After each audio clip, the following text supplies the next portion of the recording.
Hey guys, tonight we're curling up with a hot cup of history and a dash of medical horror because we're going back to 19th century Paris, a city of romance, revolution, and, apparently, babies tripping harder than a toddler in untied shoes. That's right. Tonight we're talking about why Parisian mothers in the 1800s thought laudanum, yes, actual opium, was the perfect bedtime snack for their babies. So before you start side-eyeing your own cup of sleepy time tea, do me a favor, like this video, subscribe, and drop a comment with the weirdest remedy your grandma ever recommended. But only if you actually enjoy these absurd history rabbit holes. Now, dim the lights. Switch on a fan for that white noise, and get as comfortable as possible. But let's pause for a second. Have you ever wondered what it would be like to soothe a crying baby with a Victorian-era miracle cure? Did French mothers actually keep a bottle of opium next to the baby powder?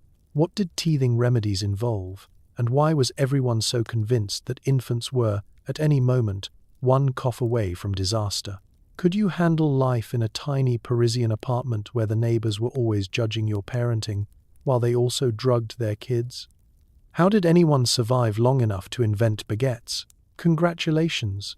You've just woken up in 1800 Paris, where the air is thick with revolution, absinthe, questionable morals, and the faint scent of opium tincture.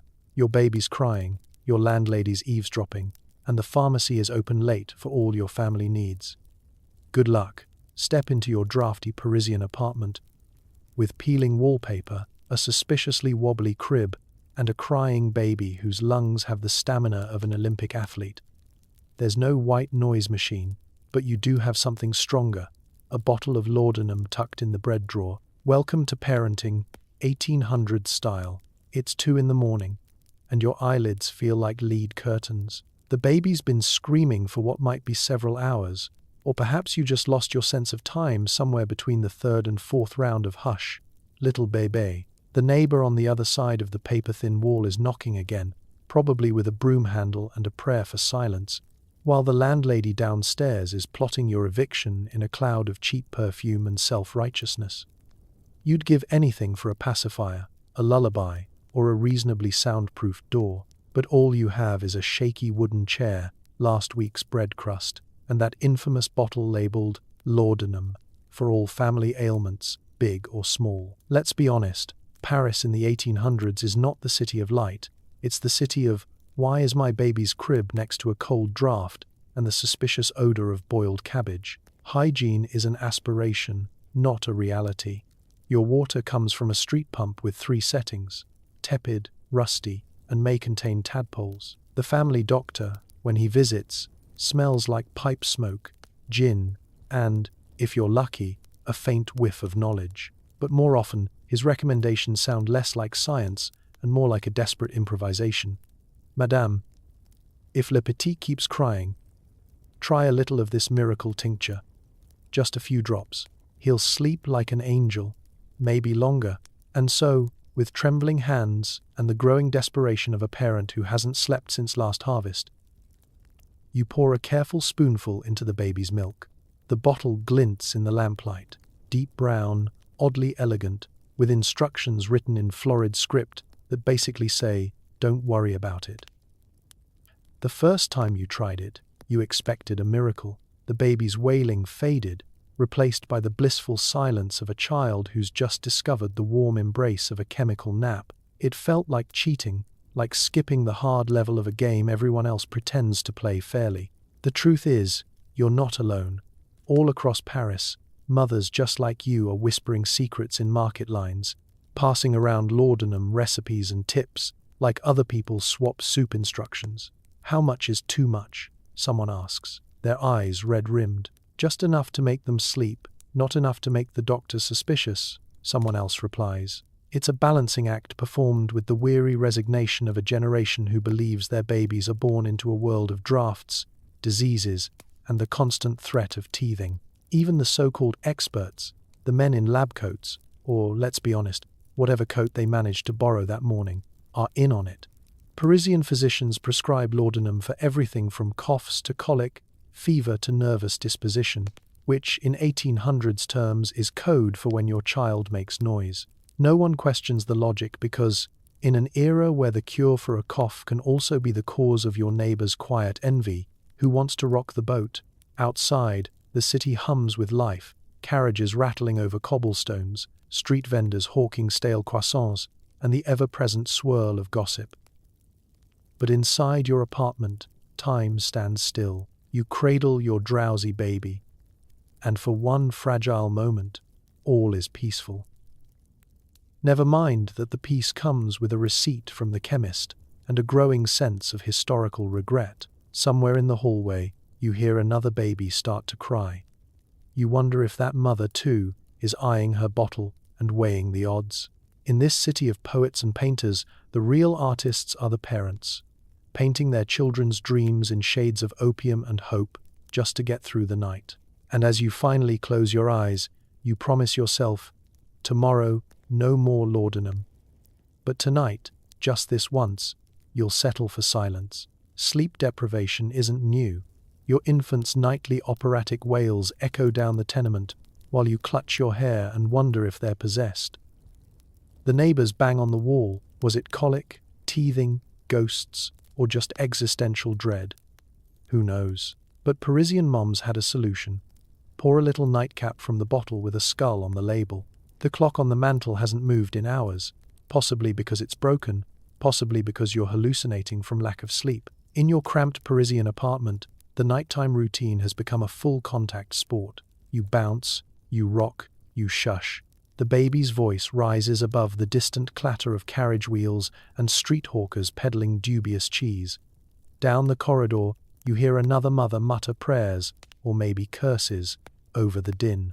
Everyone's in it together, alone, but united by insomnia and the faint hope that there's an easier way. Let's set the scene. It's 1846, and your baby's lungs are more powerful than any church organ in the district. You've tried everything, swaddling tighter than a tax collector's purse strings, walking endless laps across creaky floorboards, even offering the baby your best impression of a lullaby. It's not working. Even the cat looks annoyed. Your partner is asleep, naturally, because in the 19th century, helping with the baby is more theoretical than practical. There's a rumor going around that fresh air helps. So you open the window, and the baby screams louder, just to make sure the baker across the street doesn't miss the show. Here's the secret Parisian parents share at market stalls and over too thin coffee. At the bottom of the bread drawer, right next to the stale crusts, is the answer to sleepless nights. A bottle of laudanum. Is it safe? That depends on whether you ask a doctor, your mother-in-law, or the local apothecary. Apothecaries, for their part, are the original influencers, always recommending something herbal, mysterious, and slightly dangerous. Just a few drops, madame, they say, not bothering to mention that the main ingredient is the reason most poets spend half the year horizontal. Of course, dosing a baby with laudanum is a delicate art. Too little, and you're right back where you started, eyebrows twitching, nerves frayed, the wallpaper beginning to move in ways wallpaper shouldn't. Too much, and you risk a very long nap, which is not nearly as comforting as it sounds. Most parents walk the line by trial and error. Your neighbor swears by half a spoonful in the evening, but then again, she thinks ghosts cause teething. Everyone's got advice. Some recommend warm milk, some say a ride in a rattling carriage, and the truly desperate put their faith in the miracle bottle. One thing's for certain, nobody is sleeping. The neighbors aren't sleeping either. Every tenement wall is a megaphone, amplifying every whimper and shriek. It's not uncommon for notes to appear under your door, perhaps a bit more of the syrup tonight, signed only with a polite flourish. In return, you consider baking apology bread, but who has the energy? Instead, you exchange tired nods in the stairwell, silent solidarity among the sleepless. Let's pause here and consider. If modern parenting feels hard, imagine it with no noise-cancelling headphones, no sleep consultants, and only the dubious comfort of 19th century medical wisdom. In Paris, parenting is survival. One bottle, one prayer, one sleepless night at a time. The baby eventually drifts off, eyelids heavy, breath finally evening out. You watch with a mixture of guilt, relief, and hope that tonight's solution isn't tomorrow's headline. As you slip into bed, you realize the quiet is its own kind of miracle. You close your eyes, you dream of sleep, you almost believe that tomorrow you'll find a better way. But deep down, you know, as long as babies are born in Paris and neighbors are light sleepers, laudanum is never far from the bread drawer. In a city where everyone from philosophers to fishmongers dabbles in remedies, the apothecary was the local hero. Need cough syrup, tooth drops, or a sedative for your toddler? Step right up. Just don't ask too many questions about the ingredients or the legality. Every Parisian street corner seems to have its own version of Monsieur Pierre, the apothecary with a mustache thicker than his medical credentials. His shop is an olfactory assault, part lavender, part cat, and part unidentifiable fumes from a cauldron that's allegedly for research. You stand in line behind people with mysterious rashes, anxious grandmothers, and at least one poet hoping for inspiration in liquid form. The shelves are lined with dusty glass bottles, brown, blue, and occasionally leaking, that promise to cure everything from insomnia to heartbreak. As a parent, you come to the apothecary for answers, but you leave with questions and a small bottle of something that tingles on your tongue and makes your baby sleep like a stone. There's an unspoken understanding here. You need a break. The apothecary needs your business, and the city needs fewer midnight screaming fits echoing through its narrow alleys. It's a classic Parisian win-win-lose. You win a few hours of rest, the apothecary wins your francs, and your baby, well, your baby gets to experience the mysteries of pharmaceutical history. Let's talk about the shopping experience. You slide your request across the counter in a low whisper, as if asking for something illegal, which, if you're lucky, you are not. Monsieur Pierre winks conspiratorially and fetches a bottle from the high shelf, always dusting it off with a rag that has definitely seen better days. There are no receipts, but there is advice. Just a teaspoon, madame. Or a little more if he is particularly energetic. Is there a pamphlet about side effects? No, there's just a shrug and a suggestion to pair it with warm milk and prayer. But the apothecary is more than just a pharmacist. He's also a gossip, a therapist, and, on slow days, a self-proclaimed alchemist. He'll listen to your complaints with a solemn nod, as if he too has been up all night with a teething child. Sometimes, he'll even toss in a sample of licorice root or a lozenge for your nerves, madame. You don't ask what's in it. You definitely don't ask about testing or regulations. Testing in the 1800s means my cousin tried it once and survived. Every bottle comes with a story. This one was favored by the Empress herself, he claims, gesturing at something that looks suspiciously like paint thinner. This one is made with the purest poppy, fresh from the Orient. You realize halfway through that poppy means opium, and that the Empress probably used it to survive the French court, not for her skin. No matter, the bottle's promise is simple: peace, quiet, and a blissfully sedated child.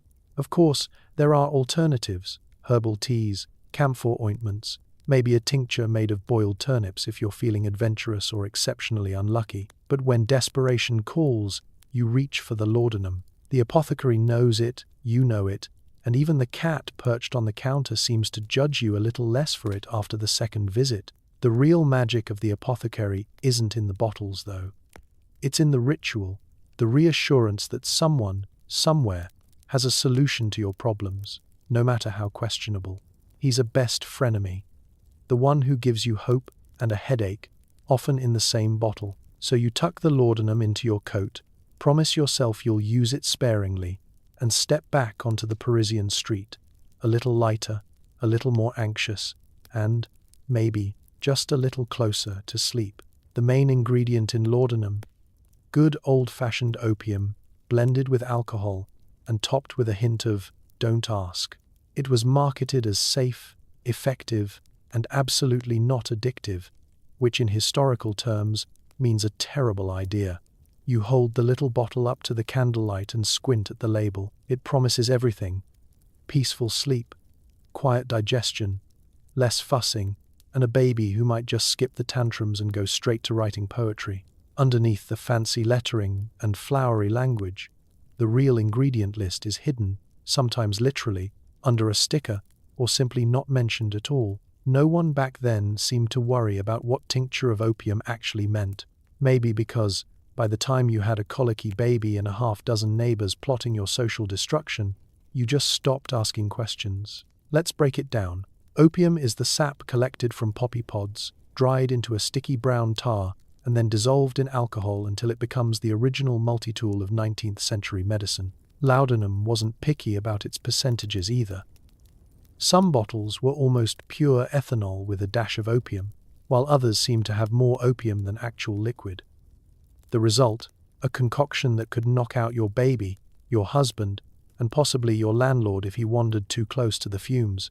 But in Paris, laudanum was as much a fashion statement as a medicine. It came in ornate glass bottles with gold trim, sometimes wrapped in a tiny velvet bag so you could pretend you were carrying perfume and not, essentially, the distilled essence of the world's sleepiest poppy field.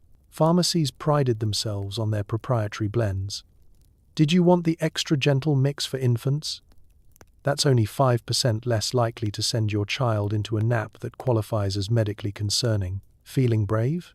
Try the nighttime relief with a little morphine thrown in, because apparently regular opium just wasn't ambitious enough. Doctors, who in the 1800s could get away with recommending whiskey for toothaches and leeches for everything else, swore by laudanum. Medical journals published endless glowing testimonials, cured my patient's cough, and also their general will to stand upright.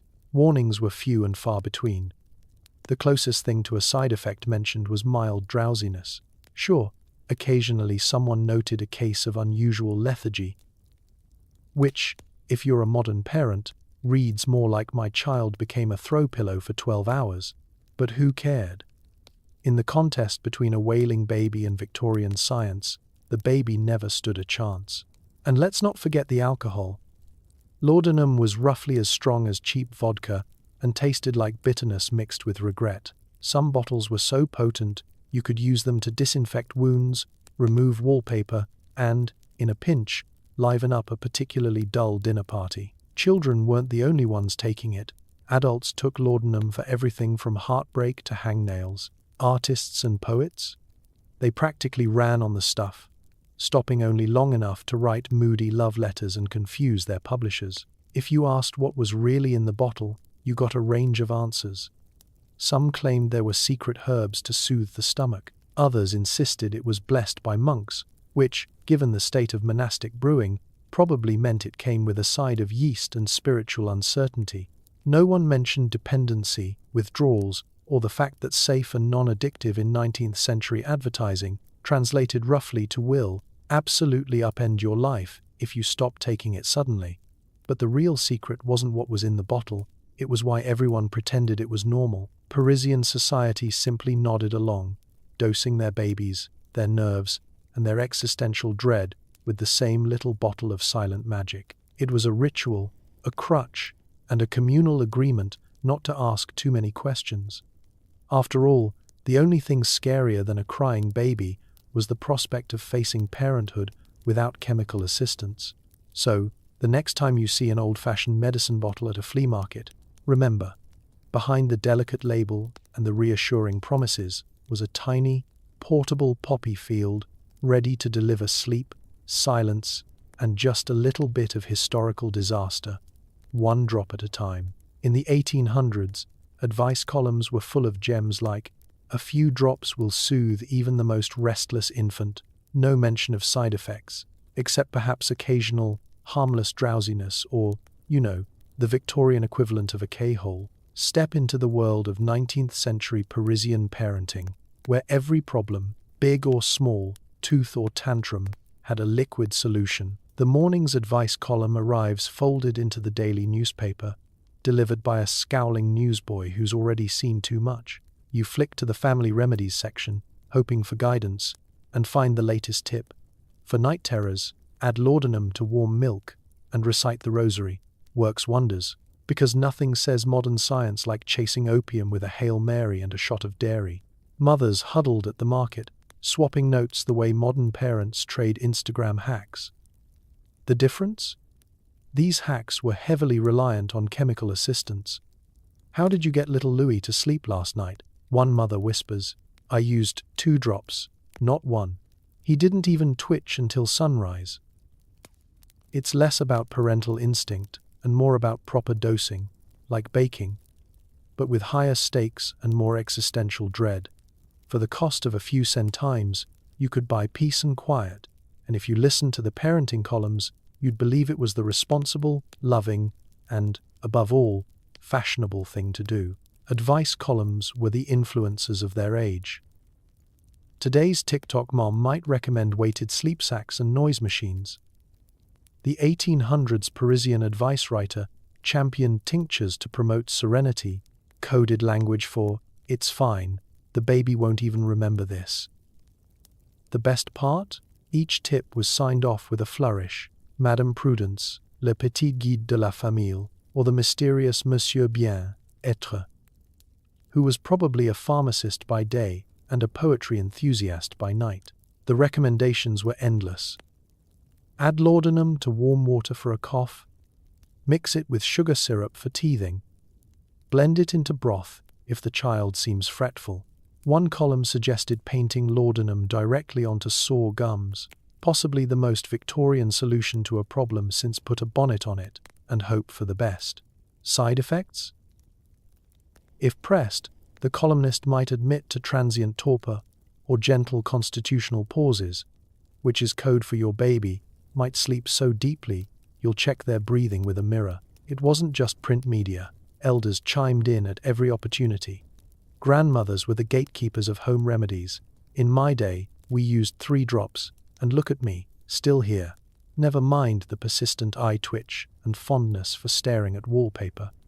Local priests blessed the bottles, not because they understood what was inside, but because peace and quiet meant fewer confessions about losing your temper at bedtime. Of course, not every parent was comfortable with this arm's-length approach to consciousness. Some worried, quietly, after bedtime, when the city fell silent and doubts crept in. Should we really be giving this to the baby? They'd whisper in the darkness. The response from friends, neighbors, and every printed authority was always the same. Don't worry, everyone's doing it. Besides, what else is there? In a city crowded with anxiety, judgment, and the kind of neighbors who could hear a sneeze through 2 floors of stone, conformity was survival. There was an art to ignoring the obvious.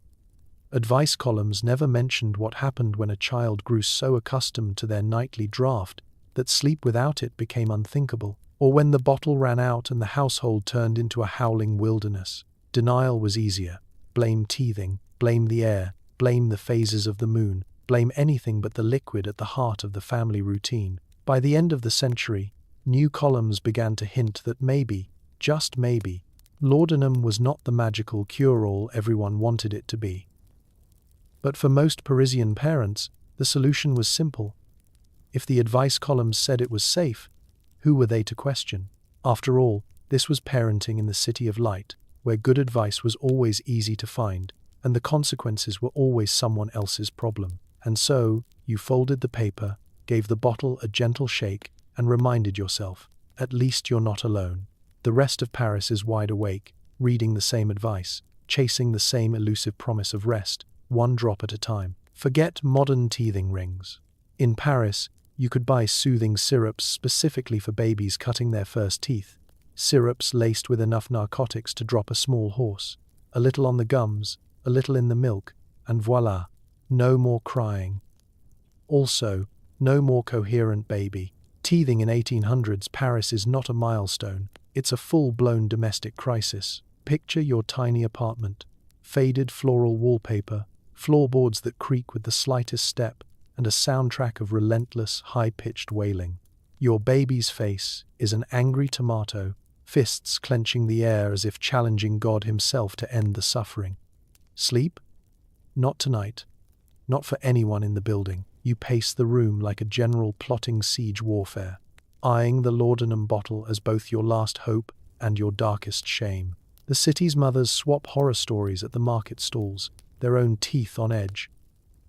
How many teeth does he have now? Someone asks, her tone more accusatory than congratulatory. 2. Only 18 more to go, you sigh. already feeling the exhaustion of battles yet to come. Everyone offers advice. Some mothers swear by gnawing on a stale baguette. Others claim a cold spoon will do the trick. But you know what really works? You reach for the soothing syrup, a syrup whose ingredients list, if it existed, would read opium, alcohol, possibly chloroform, and a sprinkle of Victorian optimism. You dab a little on your finger and rub it on your baby's gums. They go from demonic banshee to serene philosopher in the space of 30 seconds. It's almost magical, if by magic you mean chemical sedation. There's relief, yes, but also an unsettling silence, the kind that makes you check if your baby's still breathing. "He's so peaceful," says your neighbor, peering in with a mixture of envy and suspicion. "What's your secret?" You mumble something about herbal remedies and try to change the subject. The advertisements for these syrups are everywhere, posters in every pharmacy window, bold claims in the back pages of the newspaper. A cherubic infant beams from the label, presumably before the syrup was administered, guaranteed to end crying, soothe the gums, and restore household tranquility. And it does, if by tranquility you mean a baby who might not blink for 8 hours. The packaging is all cheerful fonts and floral patterns, as if masking the fact that you're dosing your child with the same thing that keeps half the city's poets up at night. Parisian doctors, never ones to resist a trend, hand out recommendations with a flourish. A drop before bedtime, they say, and you'll all sleep soundly. They're not wrong. The sound of silence is both victory and defeat. And, as with all Parisian remedies, there's no mention of potential hazards, no warning about dependency, or the day you run out of syrup and your teething child discovers rage on a biblical scale. It's not just the babies who need courage. Parents steel themselves with sips of their own concoctions, homemade wine, black coffee, or the occasional borrowed taste of the soothing syrup itself. You justify it as solidarity, a shared struggle against the tyranny of baby teeth. In a city obsessed with fashion, even your approach to teething is subject to judgment. The natural mothers clutch their chamomile tea and look askance at anyone seen near the apothecary's syrup shelf. But after 3 consecutive nights of teething screams, your principles melt faster than a popsicle on a Parisian summer day. You tell yourself it's only temporary, only for emergencies, only until the next tooth. But deep down, you know every Parisian mother keeps a secret bottle for when all else fails. And so, another night passes. The apartment finally quiets, your baby sighs contentedly, and you collapse into bed, equal parts relieved and guilty. The city sleeps, lulled not by lullabies but by the sweet, narcotic hush of soothing syrup.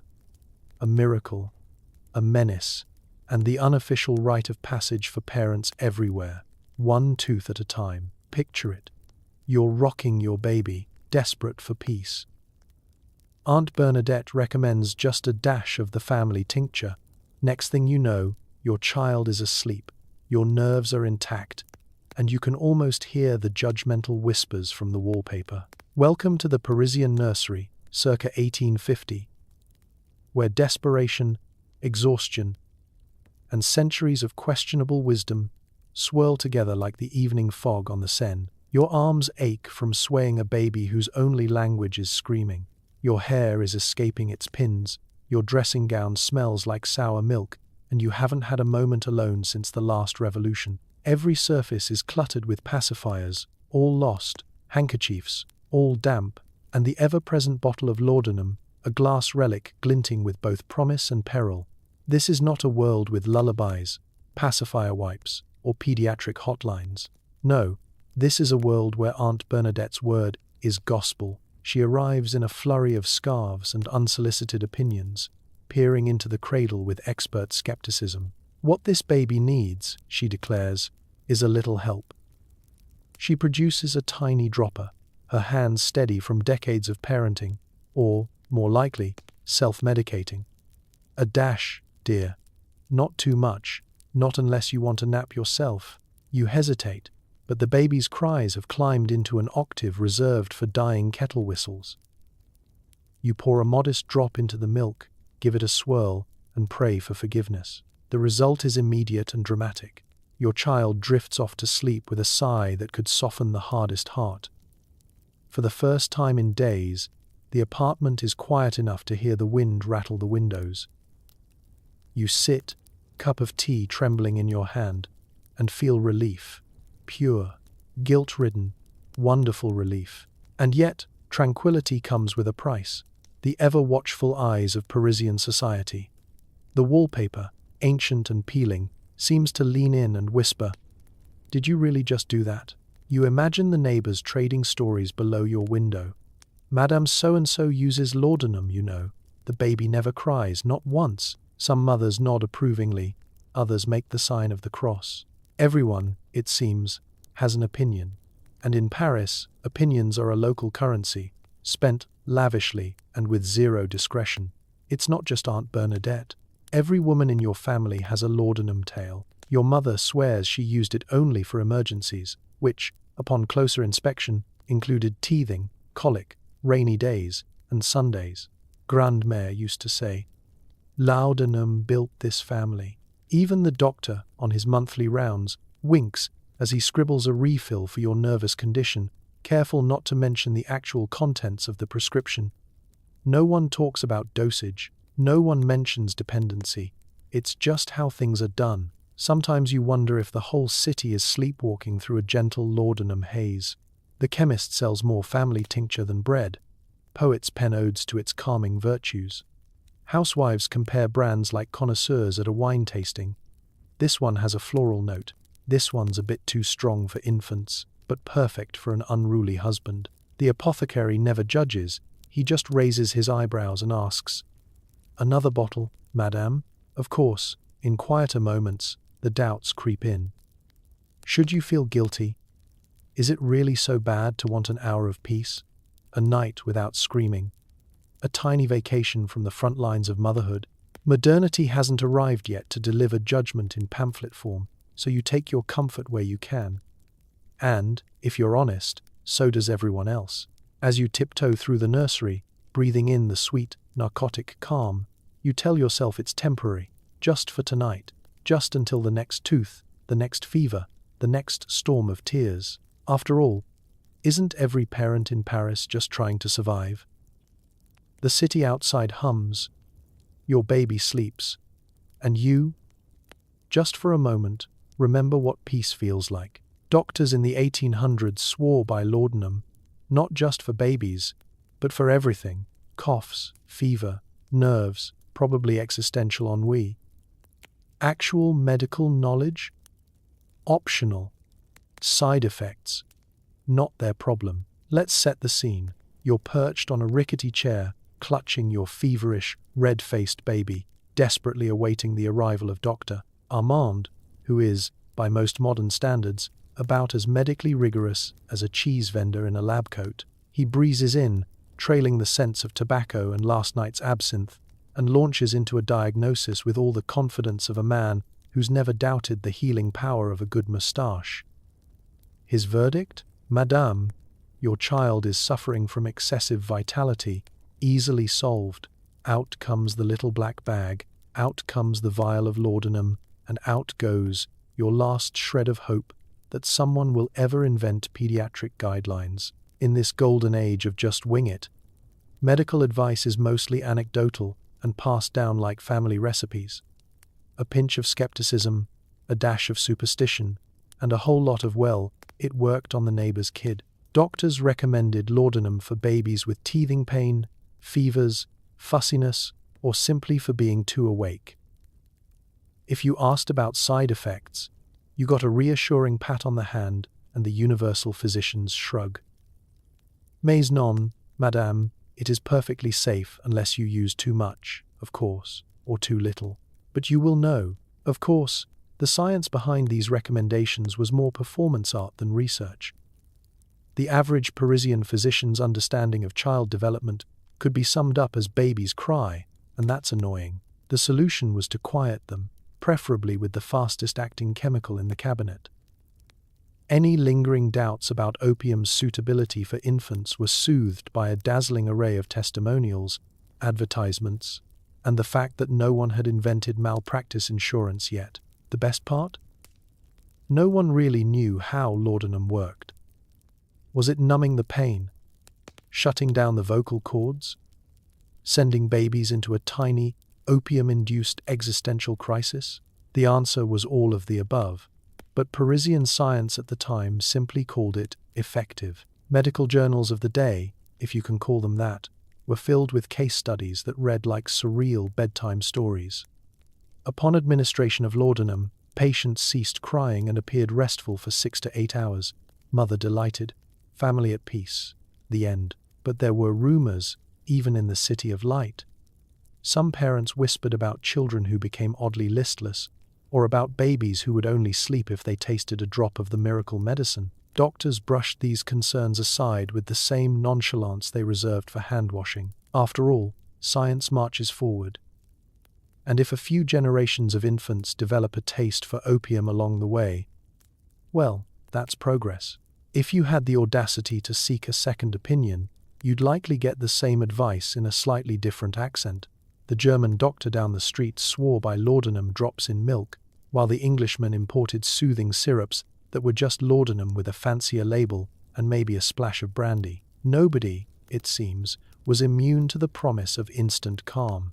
Even the city's leading minds, philosophers, artists, and that one priest who doubled as a midwife, accepted laudanum as a kind of civic glue. It kept the peace, dulled the noise, and allowed the adults to get back to the business of being adults. So, while you rocked your sedated child and thanked your lucky stars for modern chemistry, Parisian science quietly patted itself on the back and declared victory.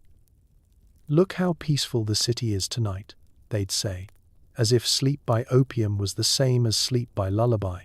And in a way, for a desperate parent, it was, science or no science, sometimes the quiet was all that mattered. Dads in the 19th century had one main parenting strategy: agree with whatever their wife said and hope nobody asks why the baby's so quiet. In public, they praised laudanum's miraculous powers, then promptly left mom to handle the fallout. Step into your Parisian apartment, and you'll spot Papa in his natural habitat, feet up on a three-legged stool, newspaper in one hand, glass of wine in the other, practicing the fine art of non-intervention. The baby wails, the cradle rocks, and he offers encouragement from a safe distance. "You're doing beautifully, my love," he shouts from the other room, never once making eye contact with the chaos. In his defense, he does offer to fetch the apothecary whenever the shrieking reaches a pitch that threatens to shatter the windows. But let's be honest, he'd rather negotiate peace between France and Prussia than attempt a midnight diaper change. Dads of this era are masters of selective hearing. If questioned in public, they become instant laudanum evangelists. "Ah, yes, nothing soothes the nerves like a drop or two," they declare, thumping their chest as if they invented the stuff. They share stories at the cafe about how their babies now sleep like angels, omitting the fact that their main contribution to the process was not interfering. "My wife knows what she's doing," is both praise and self-preservation. No one needs to know that his only experience with the bottle was once mistaking it for brandy after a long night. When relatives visit, Papa plays the proud patriarch. He beams at the quiet baby, nods sagely at the mention of herbal remedies, and gently steers conversation toward anything other than the side effects of narcotics. "The grandmothers are divided," one says. "In my day, we used camphor and prayer," while the other winks and pours another glass of sherry. Dad diplomatically refills their cups and nods along with every opinion, hoping nobody notices he hasn't held the baby since the christening. The real magic happens behind closed doors. When baby's cries pierce the evening, Dad springs into action by loudly announcing he'll check the weather on the balcony. Translation: he'll linger outside just long enough to miss the worst of it, re-entering only when silence, chemical or otherwise, has returned. "All sorted?" he asks, hopefully, giving Mom a kiss on the forehead and the kind of supportive smile that says, "I would absolutely have helped, but you were doing so well." It's not that fathers of the time are uncaring. It's that 19th century society handed them an escape clause. "Child rearing is women's work," says everyone, including the men who secretly fear the business end of a diaper. Laudanum, for these dads, isn't just a miracle cure for the baby, it's a get-out-of-parenting free card. Baby fussing? Just a drop. Baby too quiet? Clearly the remedy is working. No matter the outcome, Dad's conscience remains blissfully clear.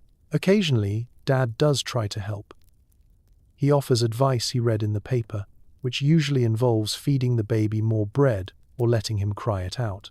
These suggestions are met with the same icy stare that silences Parisian waiters. He retreats to safer ground, promising to help with bedtime tomorrow. A promise as sturdy as the wobbly kitchen chair he sits on. Through it all, Dad keeps the household's secrets safe. He never reveals the true bedtime routine to his friends, just as he'll never admit he has no idea where the laudanum is kept. When asked years later about his parenting philosophy, he shrugs, smiles, and says, "It was the times, dear." And really, in a city fueled by revolution and remedy, that's all the explanation anyone ever needed. It's 2 a.m. The city is alive with poets and painters, but you're awake because your baby has decided sleep is for the weak. Do you reach for the laudanum, or just accept your fate? Why not both? Paris never really sleeps, and neither do you. Down on the cobbled street, someone's playing a waltz on an out-of-tune accordion. Light spills from cafe windows, where night owls linger over tiny cups of bitter coffee, arguing about art and politics. You'd love to be out there, basking in the smoky glow of existential conversation. Instead, you're inside, pacing the splintery floorboards, rocking a baby who seems to have confused night with the start of the workday. The only thing louder than your baby's howls is the thumping of your own exhausted heart. You press your ear to the window and let the city's sounds wash over you. Laughter, singing, a carriage wheel trundling by. There's a certain comfort in knowing you're not alone. Half of Paris is awake, it seems. A city of restless souls and tired parents. Some are kept up by grand dreams. Others, like you, by very small teeth and very big lungs. You pass the time making silent bargains with the universe, vowing to never again judge anyone for looking like they got dressed in the dark. You weigh your options. The bottle of laudanum winks at you from the shelf, a secret weapon and a guilty conscience, all in one. In the 19th century, parenting is a game of survival, and laudanum is the cheat code everyone pretends not to use. Just a drop, just tonight, you whisper, repeating the Parisian parent's nightly prayer. You pause, trying to remember the last time you slept more than 2 hours at a stretch. Time is blurry. The only clock you trust is the rising sun. You try everything else first. Rocking, singing lullabies, a desperate walk up and down the hallway, even an impromptu puppet show with a sock and a wooden spoon. Your baby stares at you with wide, unblinking eyes, no sign of fatigue, only the wild curiosity of someone determined to see the sunrise. Meanwhile, the world outside continues its own sleepless rhythm. The all-night cafes are bustling with artists searching for inspiration, students seeking caffeine, and lovers trying to forget tomorrow's responsibilities. You imagine the conversations. Do you think beauty is truth, or is truth beauty? Someone asks. Depends, comes the reply. Is your baby crying, or is mine? Finally, you reach for the laudanum. You measure out a careful drop, feeling both relief and trepidation. There's an art to this. Too little, and you're back where you started. Too much, and you'll be checking your baby's breathing every 3 minutes. You administer the potion with the reverence of a medieval alchemist, and wait. Within minutes, the baby's cries slow, their breathing steadies, and peace descends like a velvet curtain. You lean against the wall and allow yourself a deep, grateful sigh. Out on the street, a poet finishes his latest verse. You, meanwhile, have survived another round of nocturnal parenting. You're not sure if you're proud or just delirious, but either way, you've earned the right to close your eyes, if only for a little while. It's a strange comfort to know that, in this sleepless city, you're part of a secret club. The 2 a.m. Society of wide-eyed parents, soothed babies, and bottles hidden behind bread boxes. Tonight, laudanum is your companion, your shame, and, just for now, your salvation. Tomorrow, you'll swear it off. But for tonight, why not both? After all, Paris will always be awake, and so, it seems, will you. Ever wondered how opium got from distant poppy fields to your Paris nursery? Thank the global trade networks, colonial expansion, and the unstoppable march of questionable ethics. Let's follow the journey. Imagine, you're tucking your baby in, about to unscrew the laudanum bottle, and you pause for a moment of historical reflection. This stuff didn't just materialize on pharmacy shelves. Somewhere far away, say, in the lush, sun-bleached fields of British-ruled India or Ottoman Turkey, farmers are scratching out a living among rows of sleepy poppies. A quick slice, a sticky ooze, and by day's end, baskets overflow with raw opium, the world's most profitable nap-time enabler. But the story doesn't end in the fields. The poppy's sap gets packed up, carted over mountain passes and down winding rivers, following the invisible highways of imperial commerce. Somewhere along the way, enterprising traders, mostly European, sniff profit in the air. The British, never ones to miss a business opportunity, orchestrate a trading scheme so vast and so ethically questionable that even the pirates and smugglers take notes. T for opium, opium for silver, silver for influence. It's less an economy and more a revolving door of mildly legal side hustles. By the early 1800s, opium is everywhere, a staple of the colonial market, baked right into the French and British economies. Wars are fought, treaties signed, and entire generations of bureaucrats are kept in brandy and waistcoats, all thanks to the humble poppy. Parisian doctors, meanwhile, flip through medical journals and marvel at the miracle of globalization. Opium. Ah, yes. It soothes the child, it soothes the conscience, and it funds half the navy. When your apothecary hands over that delicate glass bottle, he isn't just selling a sleep aid, he's offering a little slice of empire. Maybe he even jokes about it. Straight from the Orient, madame, fresh as this morning's bread.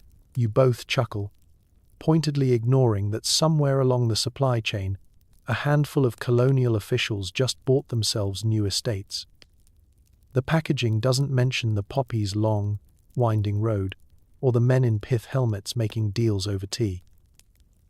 It simply promises relief, and Parisian parents aren't in the mood for a lecture on geopolitics. The truth is, for every drop you give your baby, a whole machine has been set in motion.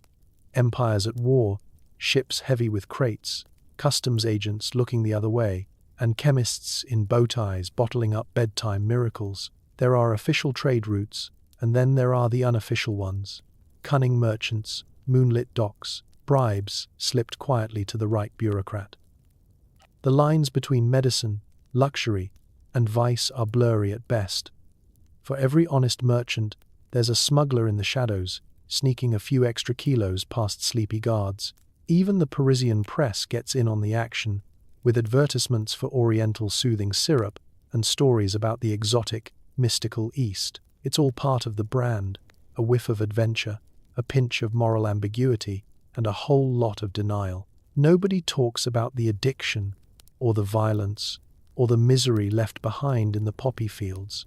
Why would they? In the nursery, all that matters is the silence that finally settles when the bottle does its work. And so, colonial ambition trickles down to the cradle. You rock your baby, grateful for modern medicine, and never pause to wonder how that little bottle connects you to distant farmers, clever traders, and a tangled web of imperial intrigue. Paris falls asleep at last, lulled by the world's oldest, strangest, most profitable bedtime story. Victorian ads were a wild ride.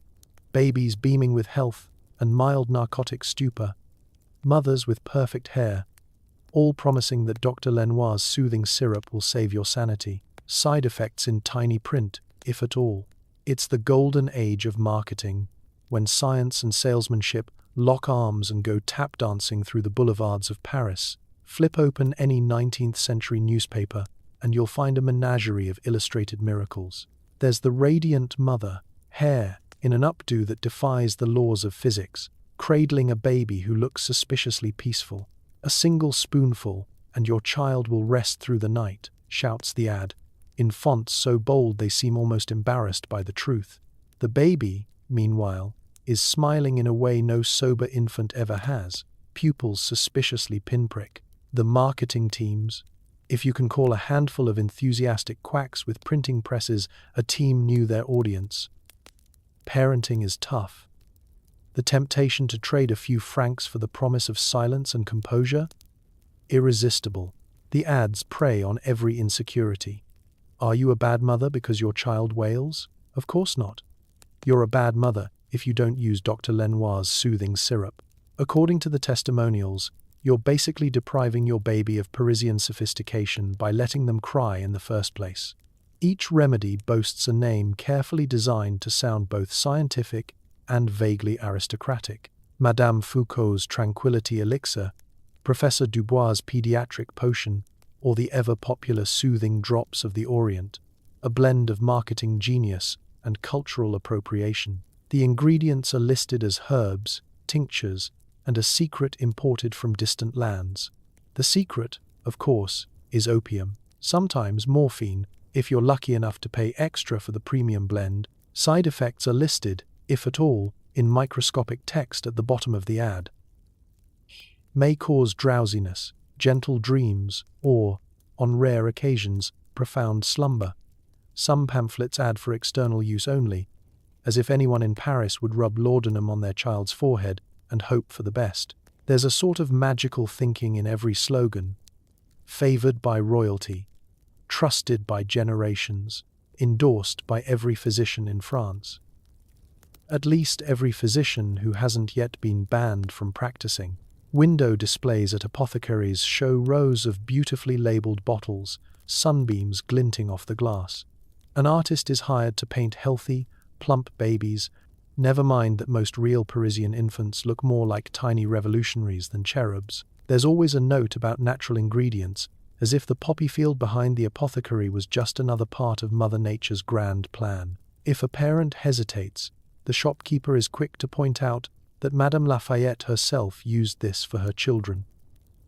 Never mind that Madame Lafayette probably also believed in leeches and haunted clocks. It's not just the mothers who are targeted. Fathers are told that a silent, content child is the mark of a well-run household.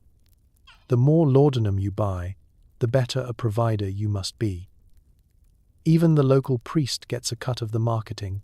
Ads boast of parish-approved remedies, as if sainthood were just a few opium drops away. Of course, Paris isn't the only city swept up in the miracle cure craze. British, German, and American companies ship their own versions across the channel, sparking fierce brand loyalty and the occasional street corner argument about whose syrup produces the deepest sleep. Looking back, these ads are equal parts tragedy and comedy, a lesson in how desperation, ingenuity, and capitalism can create a perfect storm of questionable decisions.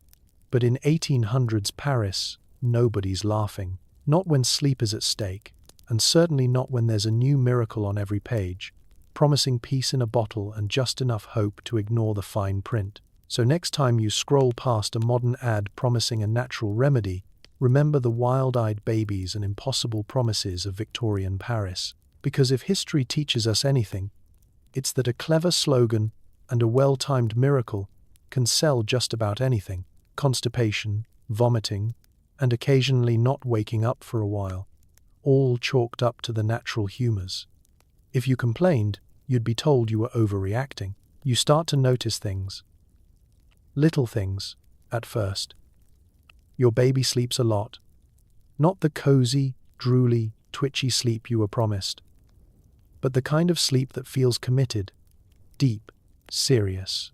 The kind where you lean in close, counting breaths like a gambler watching the last coin spin. When you mention it, everyone waves you off. Babies sleep, they say. You should be grateful. Gratitude, you learn, is a powerful tool for silencing concern. Let's talk digestion. Or rather, the sudden lack of it. Your baby hasn't gone in days. Is that normal? According to Parisian wisdom, absolutely. According to Aunt Bernadette, it's actually a good sign. Means the body is resting, she says, confidently wrong. The doctor agrees, mostly because he agrees with everyone. He mentions the humors, those four invisible fluids that explain everything and nothing, and suggests you continue the laudanum, but perhaps with prayer. Excellent.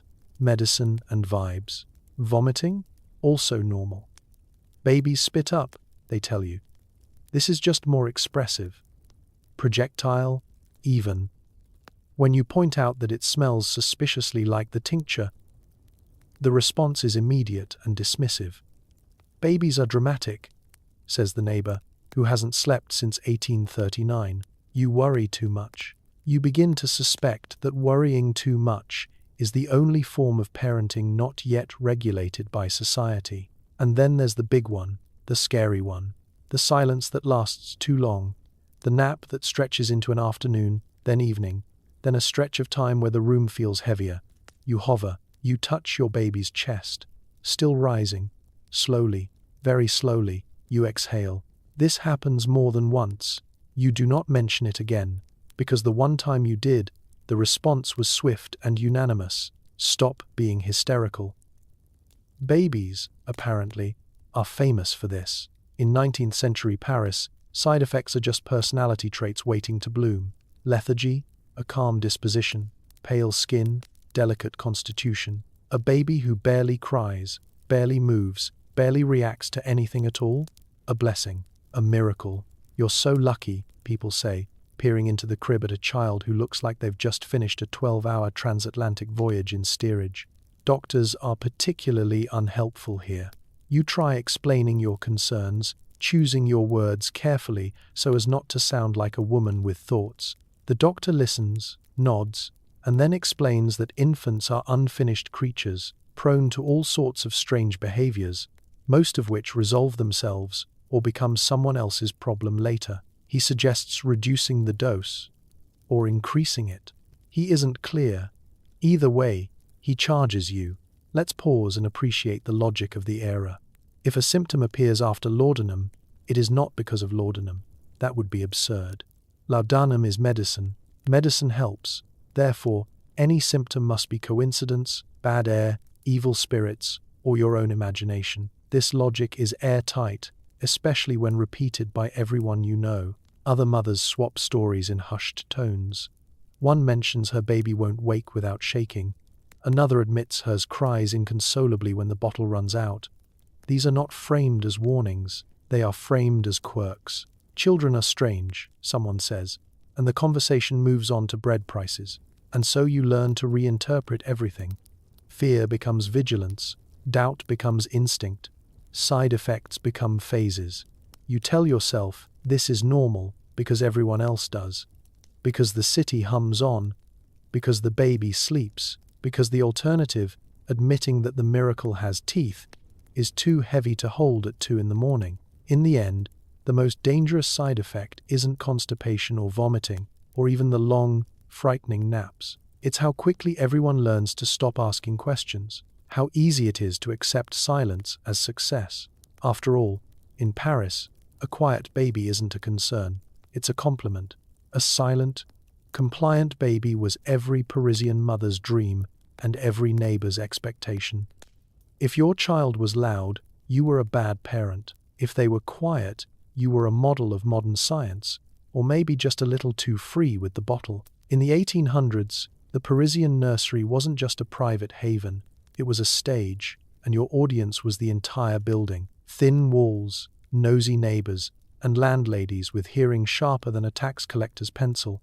Everyone had an opinion about the proper volume for a child. Every whimper echoed down the staircase and through the communal courtyard.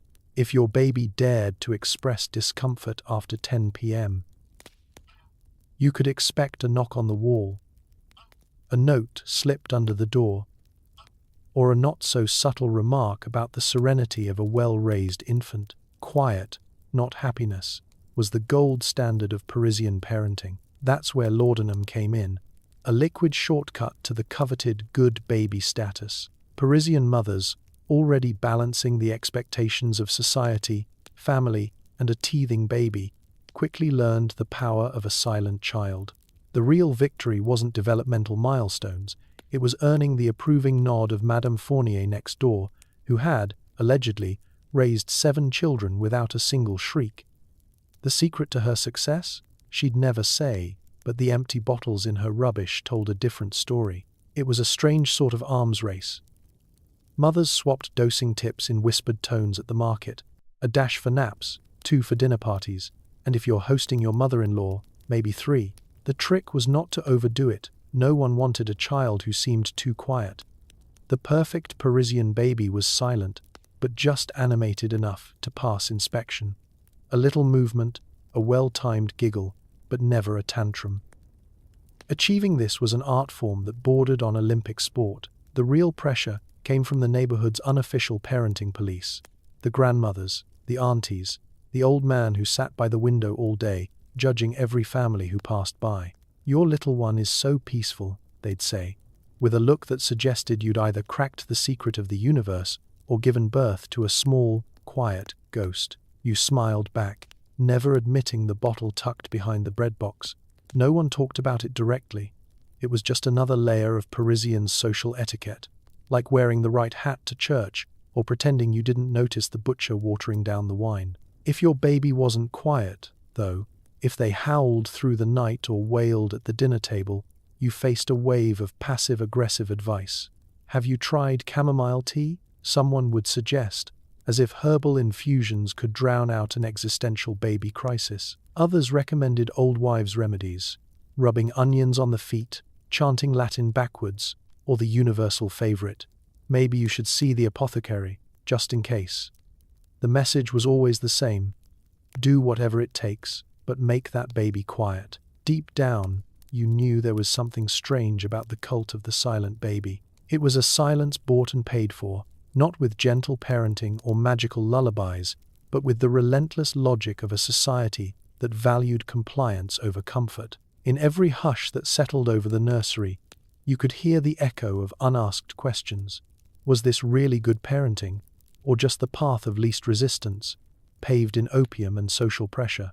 Still, as night fell and the city quieted, you found yourself grateful for the peace, even as you wondered what you'd given up to get it. In Paris, a quiet baby meant you'd done your job. Never mind the reasons. The less said, the better, especially after midnight. Physicians loved laudanum almost as much as writers did. The leading medical minds recommended it for teething, fever, nervous disorders, and basically anything that could possibly make noise. You call for the doctor because that's what a responsible parent does. You ignore the little voice in your head that says the last time he visited, things got quieter but somehow more concerning. The doctor arrives late, as always, coat flapping dramatically, smelling like tobacco, ink, and the confidence of a man who has never been audited. He barely looks at the baby before declaring the problem obvious: too much activity, too much crying, too much life, frankly. This is 19th century medicine, where symptoms are not clues but inconveniences. Crying is not communication, it's a malfunction. And laudanum is the universal reset button.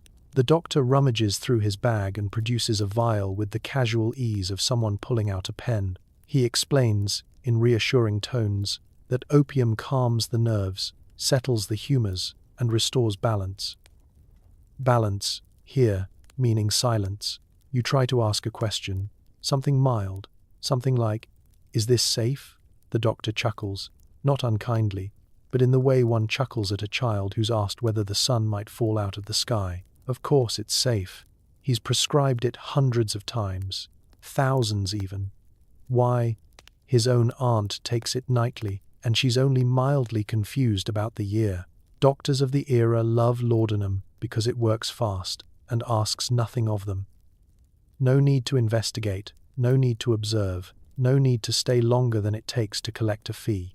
A few drops and the problem disappears. Baby stops crying, parents stop panicking. Everyone feels like a success. In the medical journals, this is called effective treatment. In your living room, it's called eerie quiet. The trouble starts when the doctor keeps recommending more. If one drop works, 2 must be better. If the baby wakes at night, increase the dose. If the baby seems sluggish, well, that's just the illness working its way out. If the baby doesn't wake at all, the doctor suggests waiting. Let the body rest, he says, already halfway out the door. And this is where things slide gently, inexorably downhill. Because once laudanum becomes the solution, every new problem becomes an excuse to use it again. Baby fussy? Laudanum? Baby feverish? Laudanum. Baby too quiet? Well, better not stop now. Stopping suddenly might be dangerous. No one is quite sure why, but it sounds medical enough to be true. Some doctors even compete over it. One boasts a proprietary blend, another insists his mixture is gentler for infants, while a third claims to have refined the dosage through experience, which mostly means guessing and hoping for the best. There are no charts, no standardized measurements. A drop is a drop until it isn't, and everyone pretends this is precision. Occasionally, a doctor notices something wrong, a baby too pale, too still, too unresponsive. He frowns, mutters something about constitution, and recommends, what else, adjusting the dose. Rarely does anyone suggest stopping altogether. That would mean admitting the medicine might be the problem. And medicine, by definition, cannot be the problem. Parents learn quickly not to push. Questioning a doctor is dangerous, socially speaking. Doctors are educated men with titles, men who write things down. If they say laudanum is fine, then it's fine. Any lingering fear must be parental weakness, especially maternal weakness. You're tired, emotional, you imagine things. That's what everyone says. And so the cycle continues. Doctors prescribe, parents comply, babies sleep. Sometimes too well. The city grows quieter and everyone calls it progress. When things go wrong, they go wrong quietly, behind closed doors, explained away with words like frailty and God's will. In the end, the most dangerous thing about laudanum isn't just the drug itself, it's the authority behind it. When doctors make it worse, they do so confidently, politely, and with a pen in hand. And in 1800s Paris, that was usually enough to convince everyone to keep pouring. For working-class mothers, laudanum wasn't just a luxury, it was a budget line item, cheaper than a nanny, easier than a day off, and less likely to be questioned by your boss. Life in a cramped Parisian apartment is hard enough. The ceilings leak, the walls listen, and the city outside never truly sleeps. If you're a working-class mother, your days start before dawn, scrubbing, sewing, standing in line for bread, and haggling with butchers who think a smile is an acceptable substitute for fresh meat. Your arms are perpetually full, baby on one hip, laundry basket on the other, always running, always behind. In a world where childcare options range from keep them quiet to keep them alive, laudanum is the closest thing to affordable peace. You'd love to stay home and rock your child through their colic, but the laundry won't do itself, and your boss at the textile factory is less than understanding about family matters. Enter laudanum, the invisible babysitter, sold by the vial at every street corner apothecary. A few drops in the morning bottle, and your baby sleeps soundly, leaving you free to tackle the relentless chores and the even more relentless expectations. When you mention this to your mother, she nods sagely. I used it with all of you. Look how well you turned out. Ignoring, of course, the cousin who still thinks he's Napoleon. Let's talk numbers. The average wage for a working mother is barely enough to cover bread, soap, and rent. The idea of a nursemaid is laughable, and a day off is a rumor spread by rich people. Laudanum is cheap, effective, and requires no letters of recommendation. Apothecaries know their market, tiny vials, just affordable enough, always on special. When you count your coins at the end of the week, you set aside a little for food, a little for laundry, and a little for the only thing guaranteed to bring a few hours of quiet. In a city where time is money and both are in short supply, every drop of laudanum is an investment in survival. Nobody pretends this is ideal. You hear the gossip, mothers who overdo it, children who never seem quite awake, rumors of dependency whispered in alleyways and over wash lines. But what choice is there? You can't lose your job. You can't lose your child. Every working-class mother you know is making the same calculation over and over. What's worse, a few drops of opium, or another day risking everything for the privilege of not being fired? There are no easy answers. Just survival math. You're not alone. Factory bells ring, doors slam, and up and down your street, mothers are making the same decisions, haunted by the same mix of love, exhaustion, and economic necessity. Some share tips. Add a drop to the night milk, they sleep deeper. Others swap empty bottles at the market, as discreet as criminals, united by an unspoken code. Don't judge, just get through. Meanwhile, the city's reformers and physicians debate the laudanum problem from behind their polished desks, shaking their heads and writing reports about neglectful mothers. They never visit the laundries at dawn. They never rush home to catch the baby's nap before the next shift. If they did, they'd see women doing what they must, making hard choices in a world that never made it easy. So you hold your baby close, measure out the drops, and hope for the best. Because for the working-class mother, laudanum isn't a vice, it's a lifeline, measured not in morality, but in minutes of rest and the thin hope of making it to tomorrow. Every mother was stuck in a loop of, should I or shouldn't I? The women at market gossiped endlessly. Oh, you're one of those mothers. It was a never-ending cycle of shame and relief. Parisian motherhood in the 1800s was less about raising children and more about navigating an endless labyrinth of opinions, side eyes, and unsolicited advice. Every errand became a social gauntlet. The bread line was a confessional, the laundry fountain a tribunal, and the market a weekly episode of Who's a Better Mother. The rules were simple. Your baby's behavior was public property. If they wailed, you were either too soft, too hard, too modern, too traditional, or, everyone's favorite accusation, neglectful. If they slept, you were hiding something. In other words, you couldn't win. You'd stand in the market, clutching your shopping basket, hoping today you'd avoid the look. The look came from all directions. Madame Girard, whose children had apparently never cried, watched you with pursed lips and arched eyebrows. Madame Lefebvre, whose son once screamed all the way from Montmartre to the Marais, suddenly acted like an expert in serenity. You know, she'd murmur, some mothers just don't have the touch. The unspoken secret, of course, was that nearly everyone had a bottle of laudanum hidden somewhere. The judgment wasn't about using it, it was about admitting to using it, or being caught using too much. Just a drop when she's teething, you'd say to one friend. To another, you'd confide, last night was rough, I used a bit more. The right answer was never clear, so you lied a little to everyone, yourself included. The real theatre was the whisper network. Gossip travelled faster than the Seine at flood.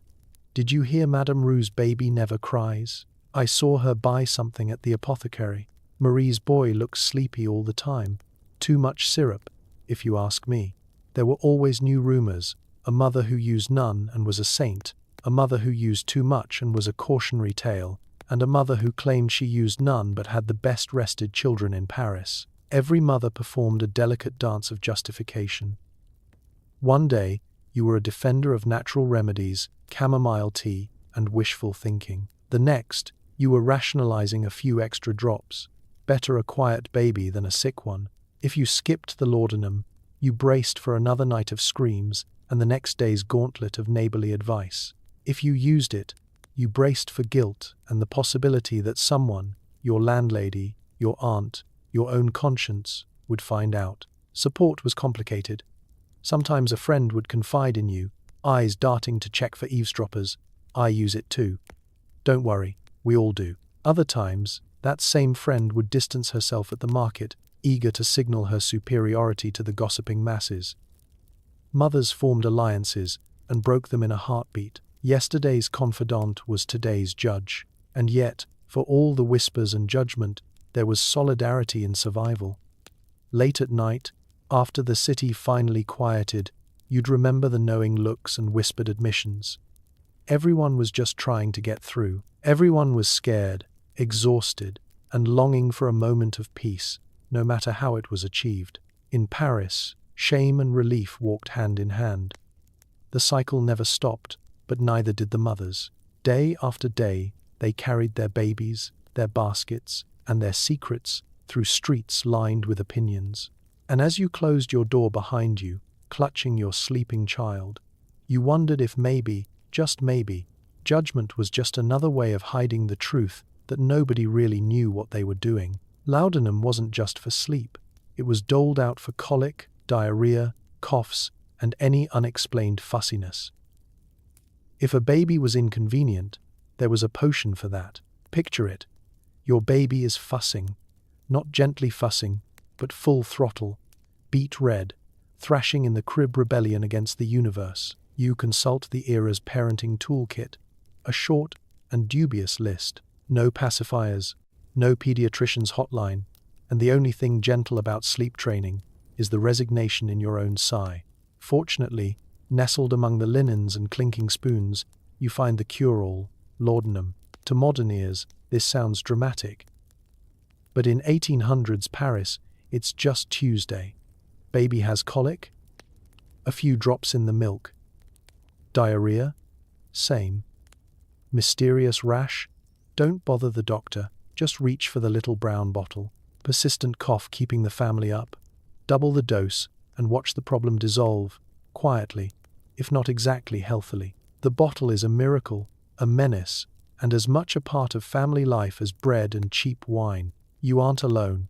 From the most elegant boulevards to the most crowded tenements, Parisian parents face the same daily gauntlet: crying, confusion, and the occasional mess that defies explanation. Society's solution is elegantly simple: treat every problem with the same medicine. Babies were less like blank slates and more like unpredictable experiments, and parents responded with a cheerful willingness to pour opium on nearly any situation. Some days you wonder if laudanum was really invented for children, or just for the fragile nerves of grown-ups who couldn't handle another minute of high-pitched chaos.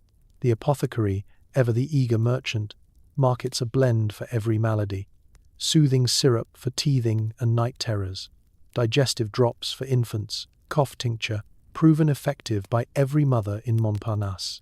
The truth is, every bottle is basically the same: opium, alcohol, and a dash of plausible deniability. Labels promise miracles, and as long as your baby isn't making noise, no one cares about the details. There's a cultural logic to it all. Parisian society is obsessed with appearances. A well-dressed child, a silent child, a child who doesn't embarrass you at market or church. Parents swap laudanum recipes the way modern moms swap gluten-free muffin hacks. Mix it with honey, someone advises. It masks the bitterness. Another swears by adding a drop to the evening porridge. You soon realize there's a dark kind of camaraderie in the way everyone is just barely keeping it together. Doctors, for their part, are less concerned with underlying causes and more with outcomes. The goal is not a healthy baby, but a quiet one. Unexplained fussiness, the doctor shrugs. Children are mysterious. Try the tincture. The same prescription covers everything from teething to existential dread. No one asks too many questions. Not the mothers, not the fathers, and certainly not the men with diplomas hanging above their apothecary counters. Of course, there are warnings whispered in hallways and behind closed doors. Did you hear about so-and-so's baby? Slept for 2 days straight. There's the occasional scare, a near miss that becomes neighborhood law, but these are dismissed as rare accidents or the fault of weak constitutions. After all, if something goes wrong, it's easier to blame fate than the solution everyone depends on. In the end, laudanum becomes less a last resort and more a daily ritual. The bottle sits quietly in the kitchen, waiting for the next challenge: colic, cough, or just an inconveniently timed tantrum. Babies on the bottle weren't news, they were normal. And as you tiptoe across the creaky floorboards, grateful for the silence but unsure about the cost, you wonder if maybe, just maybe, the real mystery wasn't what was wrong with the baby, but why the adults found noise so terrifying in the first place. Historians estimate that, in some years, teething killed more babies than actual disease, or so people thought.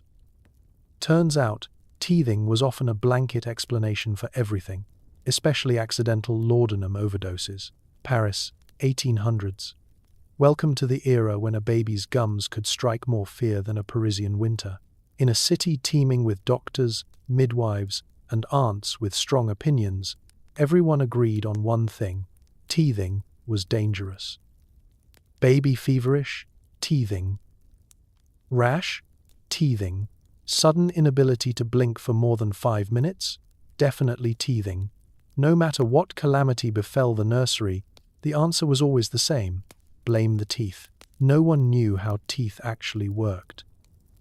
The prevailing medical wisdom was that baby teeth lurked beneath the gums like tiny saboteurs, plotting chaos from the moment of birth. The moment a little white ridge appeared, panic set in.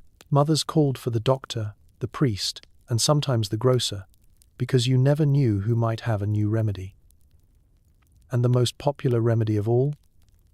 Laudanum, of course. A good teething syrup was the Swiss Army knife of 19th century parenting. It calmed the gums, settled the nerves, and, with luck, dulled the existential dread that came from being responsible for a miniature human with a penchant for shrieking at moonrise. In practice, a few drops of laudanum guaranteed hours of blissful, unnatural silence. If the baby didn't wake for dinner, well, they were just resting extra hard from the ordeal of new teeth. Here's the uncomfortable truth. Not every teething casualty was the fault of those pesky incisors. Parisian records are filled with vague, tragic phrases: succumbed to teething, lost to the teeth, taken by the molars. What they rarely mention is the shared bottle in the pantry, the slightly too full spoonful, the nervous hand that tipped the balance from soothed to sedated. The real epidemic wasn't the teeth themselves, but the panic and the potions designed to combat them.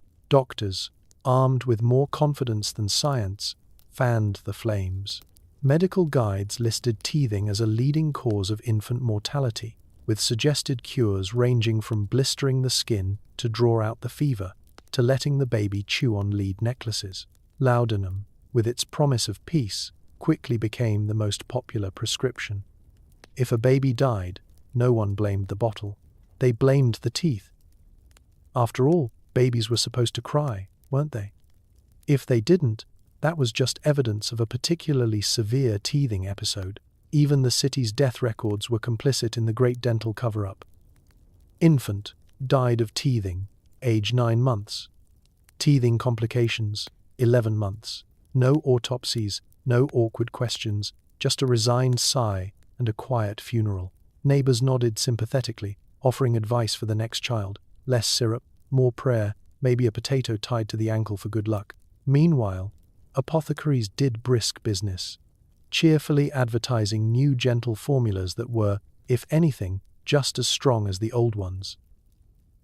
The mothers, trapped between social expectations and genuine worry, did what they could. A baby's first tooth was marked with equal parts celebration and dread. The bottle stayed close. If the baby made it to the next milestone, it was thanks to a miracle, either medical or divine. Eventually, science caught up, and people realized that teething might not, in fact, be the Grim Reaper's favorite excuse. But by then, the habit of dosing and blaming was deeply entrenched, and so the teething epidemic lingered in the Parisian imagination, a shadow cast by 1,000 little bottles and a collective willingness to believe that sometimes the real danger wasn't what was growing in the baby's mouth, but what desperate parents were pouring in.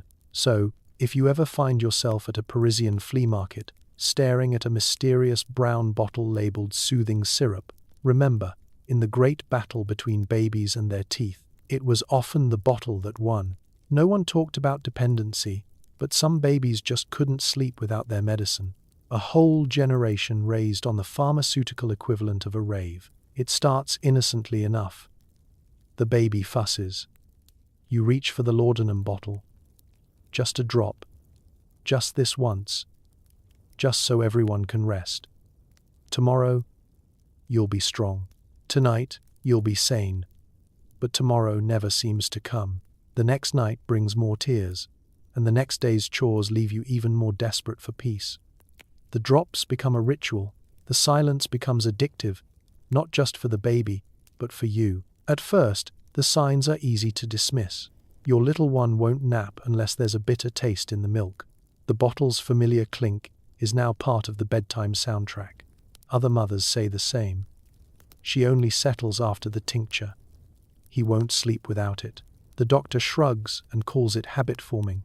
but in a tone so casual you could mistake it for advice on tying shoelaces. Paris is a city of habits, cafe visits, late-night arguments, discreet affairs, and now, dosing babies with laudanum is simply another tradition. But behind closed doors, unease creeps in. Some babies wake from their syrup-induced naps groggy, irritable, or inconsolable.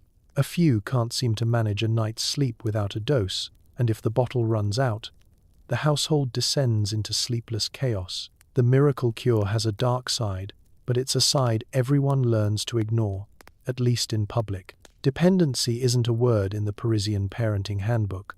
Instead, mothers blame sensitive nerves, restless spirits, or the moon. If anyone questions the growing reliance on syrup, the response is swift. Every child is different.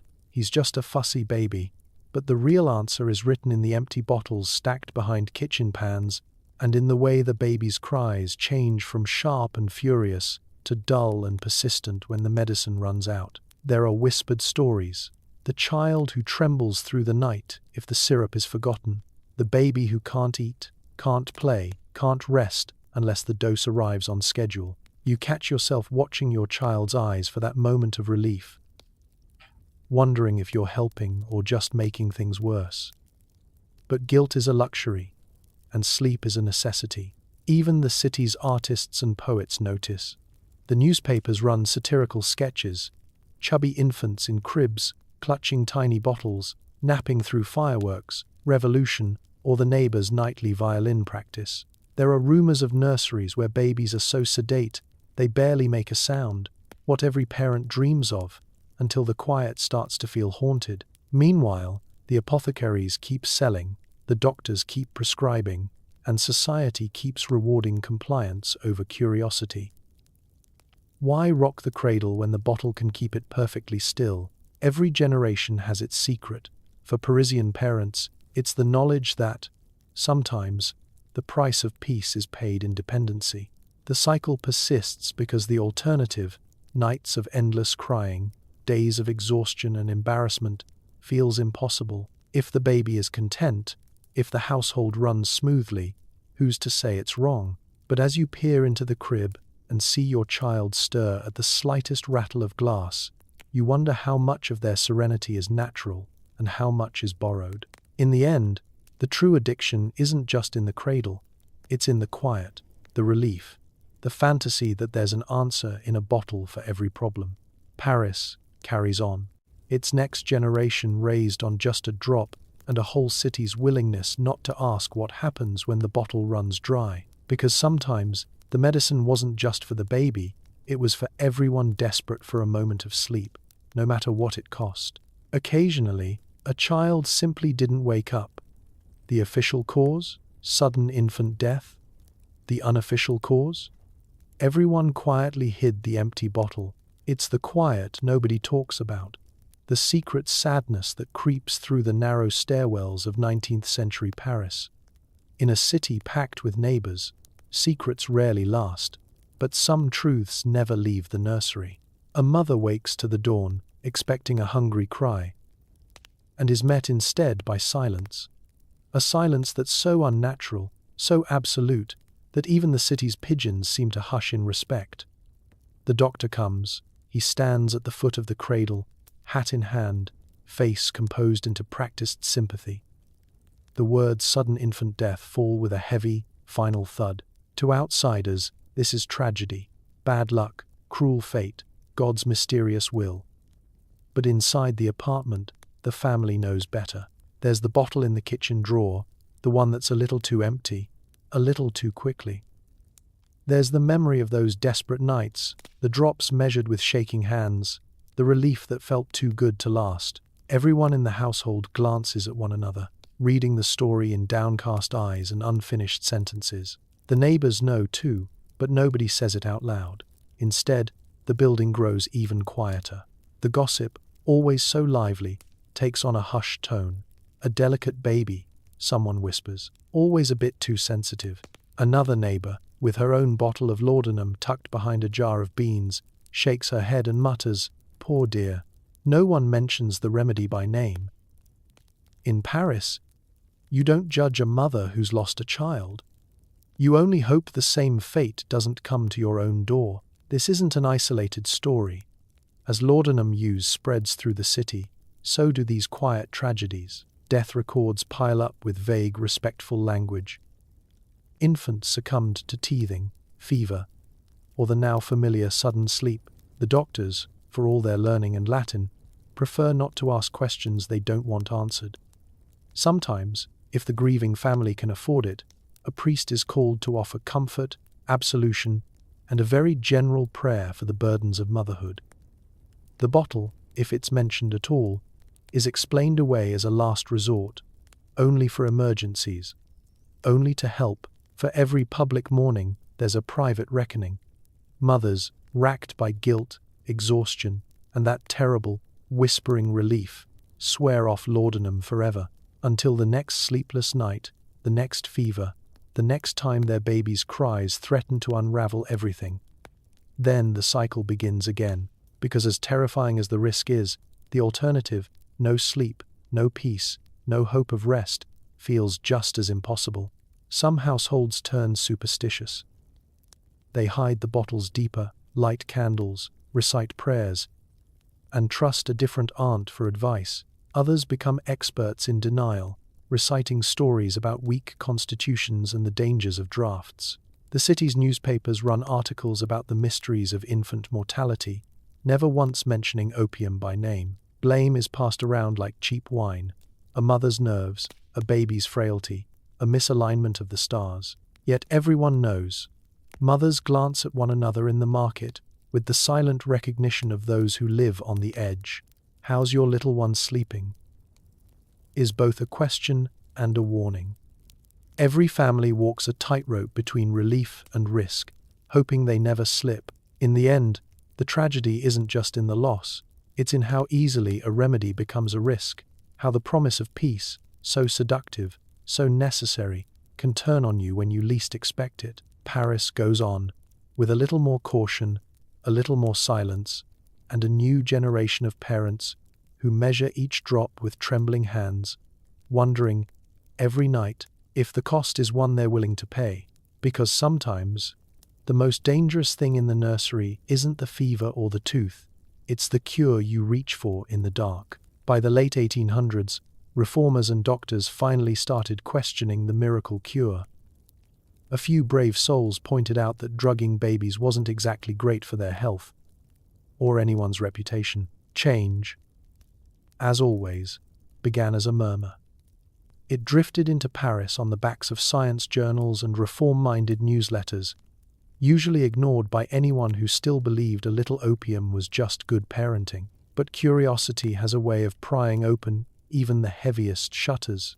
Could laudanum be dangerous? Someone whispered at a medical conference. Might all these sleeping babies not be a sign of maternal excellence, but of collective denial? It was a question so radical it nearly caused a riot at the annual Paris Society of Soothing Syrups. The movement started with a handful of determined physicians, awkward at parties, skeptical of tradition, and annoyingly persistent. They compiled statistics, visited homes, and wrote long, scathing articles in newspapers with names like The Rational Infant and Progress in Pediatric Hygiene. They pointed out the obvious. If half the city's babies seemed to be growing up in a haze, maybe the solution was to stop pouring opium into their bottles. They tested new theories, with radical ideas like try rocking the baby or maybe sing a lullaby. Resistance was fierce. Apothecaries rolled their eyes and muttered about modern fads. Grandmothers scoffed, "I gave laudanum to all 6 of mine.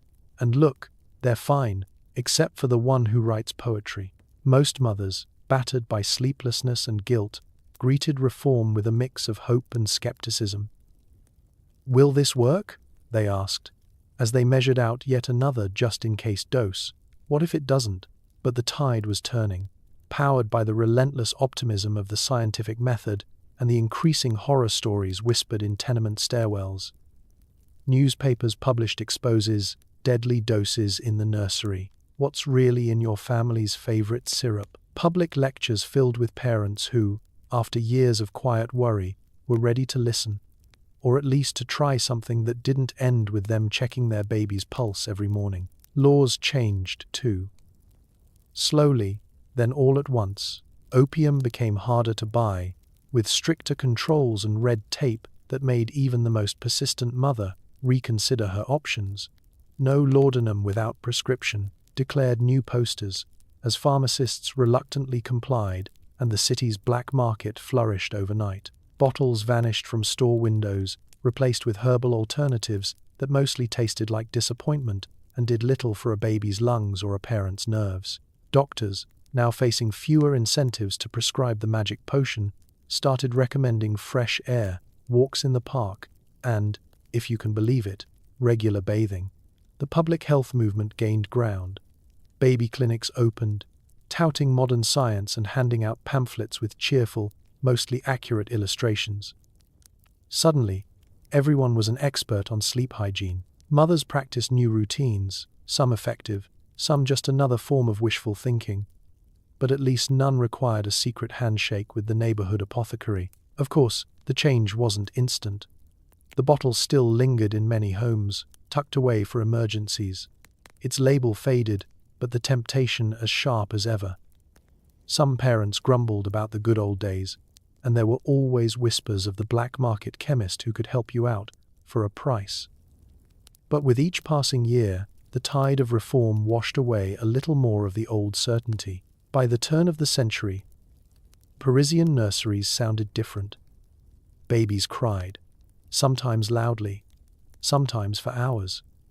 Neighbors rediscovered their capacity for empathy, or at least for earplugs. Mothers shared sleep tips instead of dosing recipes, and, for the first time in decades, the silence in the city was no longer so suspicious. The miracle cure was gone, but something new had arrived. The faith that maybe, just maybe, parents and babies could survive the night without a bottle and a prayer. And that was progress, even if it was a little louder. Even after regulations, desperate mothers still whispered about secret sources for the good stuff. There were back-alley pharmacists, with less paperwork and more opium. Regulations or not, Paris has always been a city of loopholes. The official posters now read, "No laudanum sold without prescription," but everyone knows a prescription is only as rare as a wink and a 5-franc note. As soon as laudanum was pushed from pharmacy shelves, it simply slipped into the shadows, traded in the hushed corners of crowded markets, and passed quietly under tables at neighborhood cafes. Parenting may be exhausting, but Parisian resourcefulness is inexhaustible. The stories spread like wildfire. There's a man in the 5th arrondissement, always wearing the same green scarf, who sells bottles imported directly from the colonies. No questions, no paperwork, just knock 3 times and don't mention the police. There's a certain herbalist, famous for her rosewater tonics, who keeps a special stash behind the valerian root. She'll look you up and down, judge your desperation, and if she deems you worthy, she'll slide you a vial in a brown paper wrapper. The price is steeper, but so is the relief. Mothers swap passwords with more secrecy than the city's revolutionaries.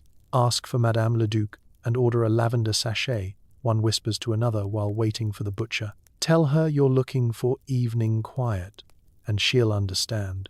These code phrases travel from ear to ear, mixed with gossip about whose baby is sleeping through the night and who's gone cold turkey, which in this context means relying on lullabies and hope. Demand only grows.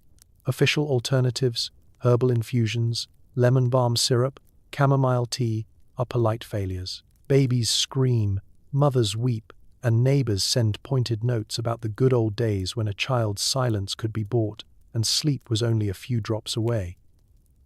As for the authorities, their raids are half-hearted at best. Some are parents themselves, their own households haunted by the memory of an easier bedtime routine. It's not just the working poor, either. Even families with money, pride, and doctors in their social circles know someone who knows someone. There's a kind of camaraderie in the underground, a shared secret that levels the playing field. Rich and poor, desperate and just tired, all united by the need for a little peace. The bottle becomes a badge of rebellion and resignation at once. The black market apothecaries are equal parts chemist and confidant. They listen without judgment as you explain, through clenched teeth, how nothing else works. how the baby has nerves, how you just need one good night's sleep. They offer a bottle, maybe a word of advice, and never ask for a name. Some add a warning, barely more than a whisper. Not too much, madame. You want them to sleep, not forget how to wake up. Of course, with secrecy comes risk. The special blend is sometimes stronger, sometimes weaker, and sometimes laced with surprises that aren't listed on any label. But the alternative, sleepless nights, endless judgment, a sense of failing at motherhood, is more terrifying than any risk the bottle can hold. So Paris adapts. Babies sleep, mothers rest, and life goes on. The city's reforms might have driven laudanum from the shelves, but they never really drove it from the nursery. It just found a new home, wrapped in brown paper, and traded with a nod and a promise of discretion. And somewhere, a mother finally drifts to sleep, knowing tomorrow she'll need another bottle, another password, another whispered secret. Because when desperation meets bureaucracy, Paris just gets more creative, and the babies, at least, remain blessedly, illicitly quiet. Writers and artists weren't immune. Baudelaire, Hugo, and half the poets in Paris were chasing the dragon. Sometimes, so were their children.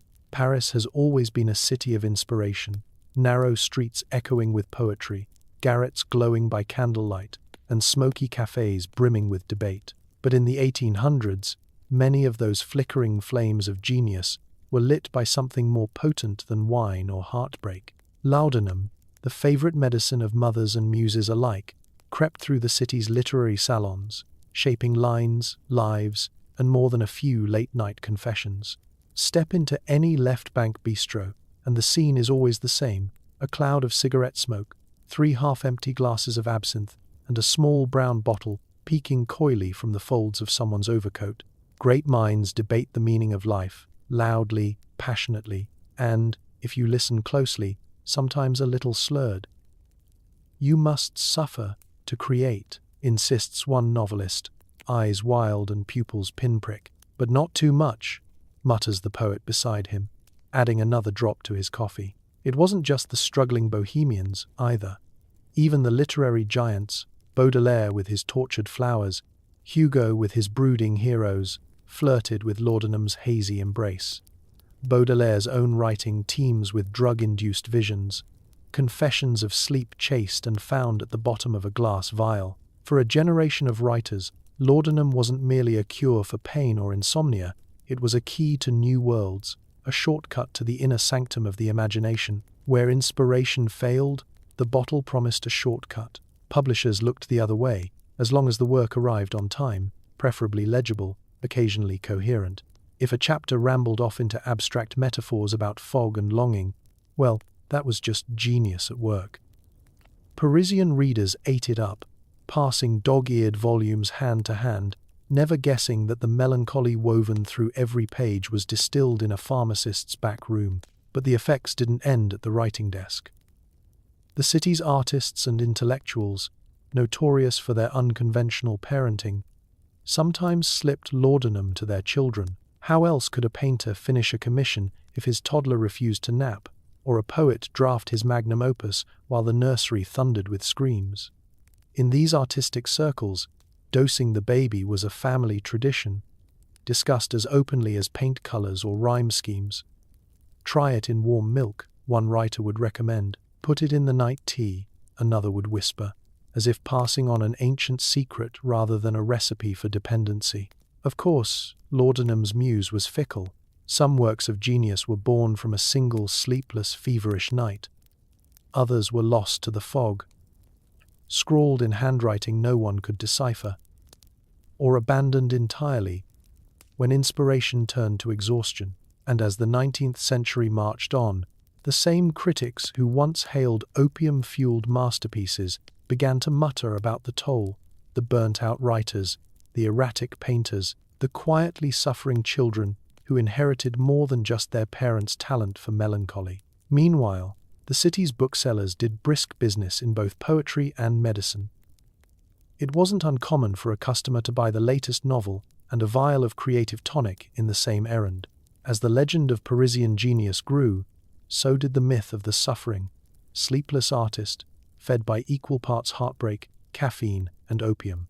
The literary scene eventually sobered up, trading laudanum for strong coffee and nervous ambition.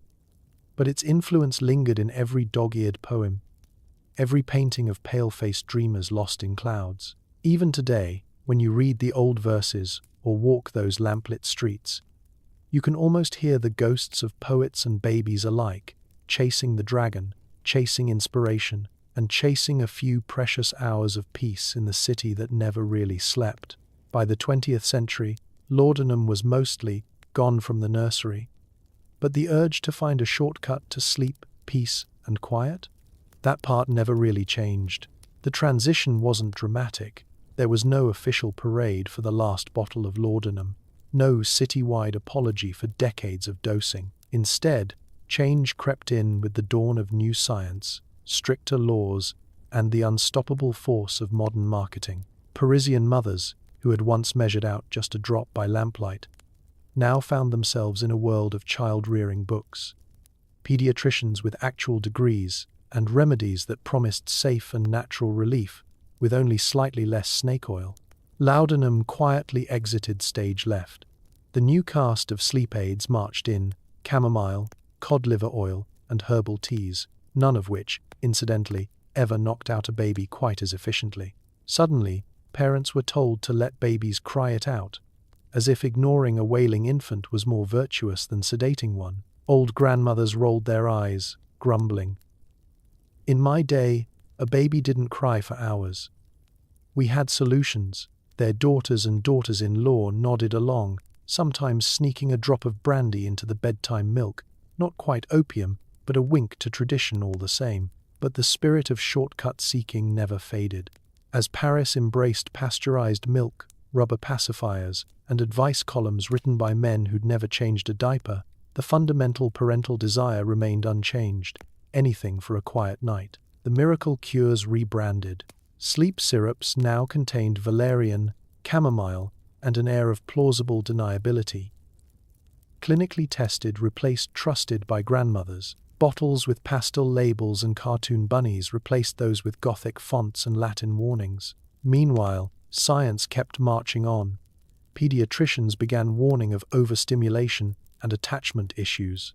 Child psychologists sprouted like mushrooms, each with a different theory about bedtime routines and the critical importance of not letting your child develop a complex before age 3. New parenting books replaced the old secrets, but if you read between the lines, the message stayed the same: don't let your child make too much noise, your neighbors are still listening. The pharmacy shelves changed, but the tired faces behind them did not. There was always something new to buy, something to try, some tiny hope in a bottle. From gripe water to homeopathic sugar pills, every era had its gentle aid. The only real difference was the paperwork and the size of the disclaimers on the back label. Mothers and fathers, for their part, learned to swap stories about swaddling and sleep regressions, about night terrors and desperate measures. Some nights, exhausted and half-hopeful, they'd whisper about how people used to give their babies opium, can you believe it? And everyone would laugh. But sometimes, in the dark, those same parents would wonder if the old ways, terrifying as they sound, weren't just a reflection of the same universal longing: a little peace, a little quiet, just one night when everyone could sleep. The truth is, modern parenting never really lost its knack for improvisation, denial, or a well-timed shortcut. We swapped laudanum for lavender spray, but the bedtime ritual is still a blend of hope, fatigue, and the endless search for the secret that will finally, mercifully, let everyone rest. So the era ended, sort of. The bottles changed, the names changed, the promises stayed the same. Paris moved forward, louder now, but never quite free of the dream of the silent nursery. Because as long as there are babies, there will be exhausted parents. And as long as there are exhausted parents, there will be someone, somewhere, promising peace in a bottle, old or new, legal or not, miracle or myth. Day or night, your window lets in the full Paris experience. A mix of accordion melodies, distant cab horns, and, most prominent of all, babies wailing from every floor. Soundproofing? Never heard of her. In a city built on thin walls and thin patience, soothing a baby wasn't just a family issue, it was a public service. Drug your child quietly, and the neighbors might actually thank you with a croissant. It's 3 in the morning, and the street outside is alive. Somewhere below, a violinist saws out a tune that drifts through the air like cheap perfume. Further down the block, a brass band is practicing for Bastille Day. At least, that's what you hope. Because the alternative is that someone's just invented a new form of torture. In between verses, the cries of babies, your own, your neighbors, a chorus of infants stretching from the Seine to the Sacré-Cœur, rise in overlapping crescendos. Welcome to the Parisian lullaby. Inside, you do your best to compete with the city's soundtrack. You rock, you bounce, you hum a song your grandmother swore would work. It doesn't. Your baby is unimpressed. The walls rattle with every passing cart. From somewhere upstairs, a dog howls in solidarity. Someone shouts for silence, but all that does is wake another baby, whose lungs are apparently more developed than yours. The architecture of Paris does you no favors. Old stone, uninsulated windows, doors with gaps wide enough to let in the draft, and the latest neighborhood drama. It's a perfect echo chamber, turning every squawk into a symphony. You can hear everything in Paris, the old ladies say, sipping coffee in their kitchen slippers. That's how you know you're not alone. Solidarity in suffering. If you're lucky, Madame Fournier from next door will drop off a stale croissant and a knowing look. Heard you had a rough night. Try dunking this in warm milk. Works wonders. Of course, every parent's nightmare is the performance review from the neighbors. Too much noise and you'll find a note under your door, perhaps delicately scented, perhaps not, suggesting that maybe, just maybe, your baby needs something to take the edge off. You're not sure if this is medical advice or a threat. Either way, you find yourself eyeing the bottle of laudanum with new appreciation. There's an unspoken agreement. Get the baby quiet, however you must, and you'll be rewarded with community goodwill. The bakery suddenly remembers your order. The grocer gives you the freshest cabbage. The neighbors nod approvingly, as if you've finally learned the secret handshake of Parisian parenthood. Ah, silence, they sigh, raising their morning coffee in tribute. Now that's how you raise a child. Meanwhile, the city's musicians keep playing, undeterred by the cacophony of nightly cries. Some even claim they're inspired by the harmonies of Parisian babies, a new genre, born from exhaustion and creative desperation. The concerto for 2 infants and 1 accordion premieres nightly, free for all to enjoy or endure. If you're very lucky, your own child's wails match the tempo, and for a fleeting moment, you're part of something bigger than just sleep deprivation. Still, you long for a bit of quiet. You understand, deep in your bones, why Parisian mothers once reached for miracle cures in the name of peace and public order. The city itself seems to conspire against sleep, against silence, against sanity. But there's a comfort, too, in knowing you're part of the world's most sleepless symphony. 1 wailing baby, 1 cheerful accordion, 1 sleepless night at a time. And if your child finally settles, if the music quiets, and Paris drifts into an uneasy peace, you allow yourself to savor it. Tomorrow, the soundtrack will begin again. For now, in the space between wails and waltzes, you remember that even in chaos, you are not alone. Every family has traditions, Sunday stews, secret sauce, and in 1800s Paris, a tincture recipe scribbled on the back of a bread wrapper. Grandma claims she survived 6 kids thanks to her special drops. The secret ingredient? Enough laudanum to stun a cavalry horse.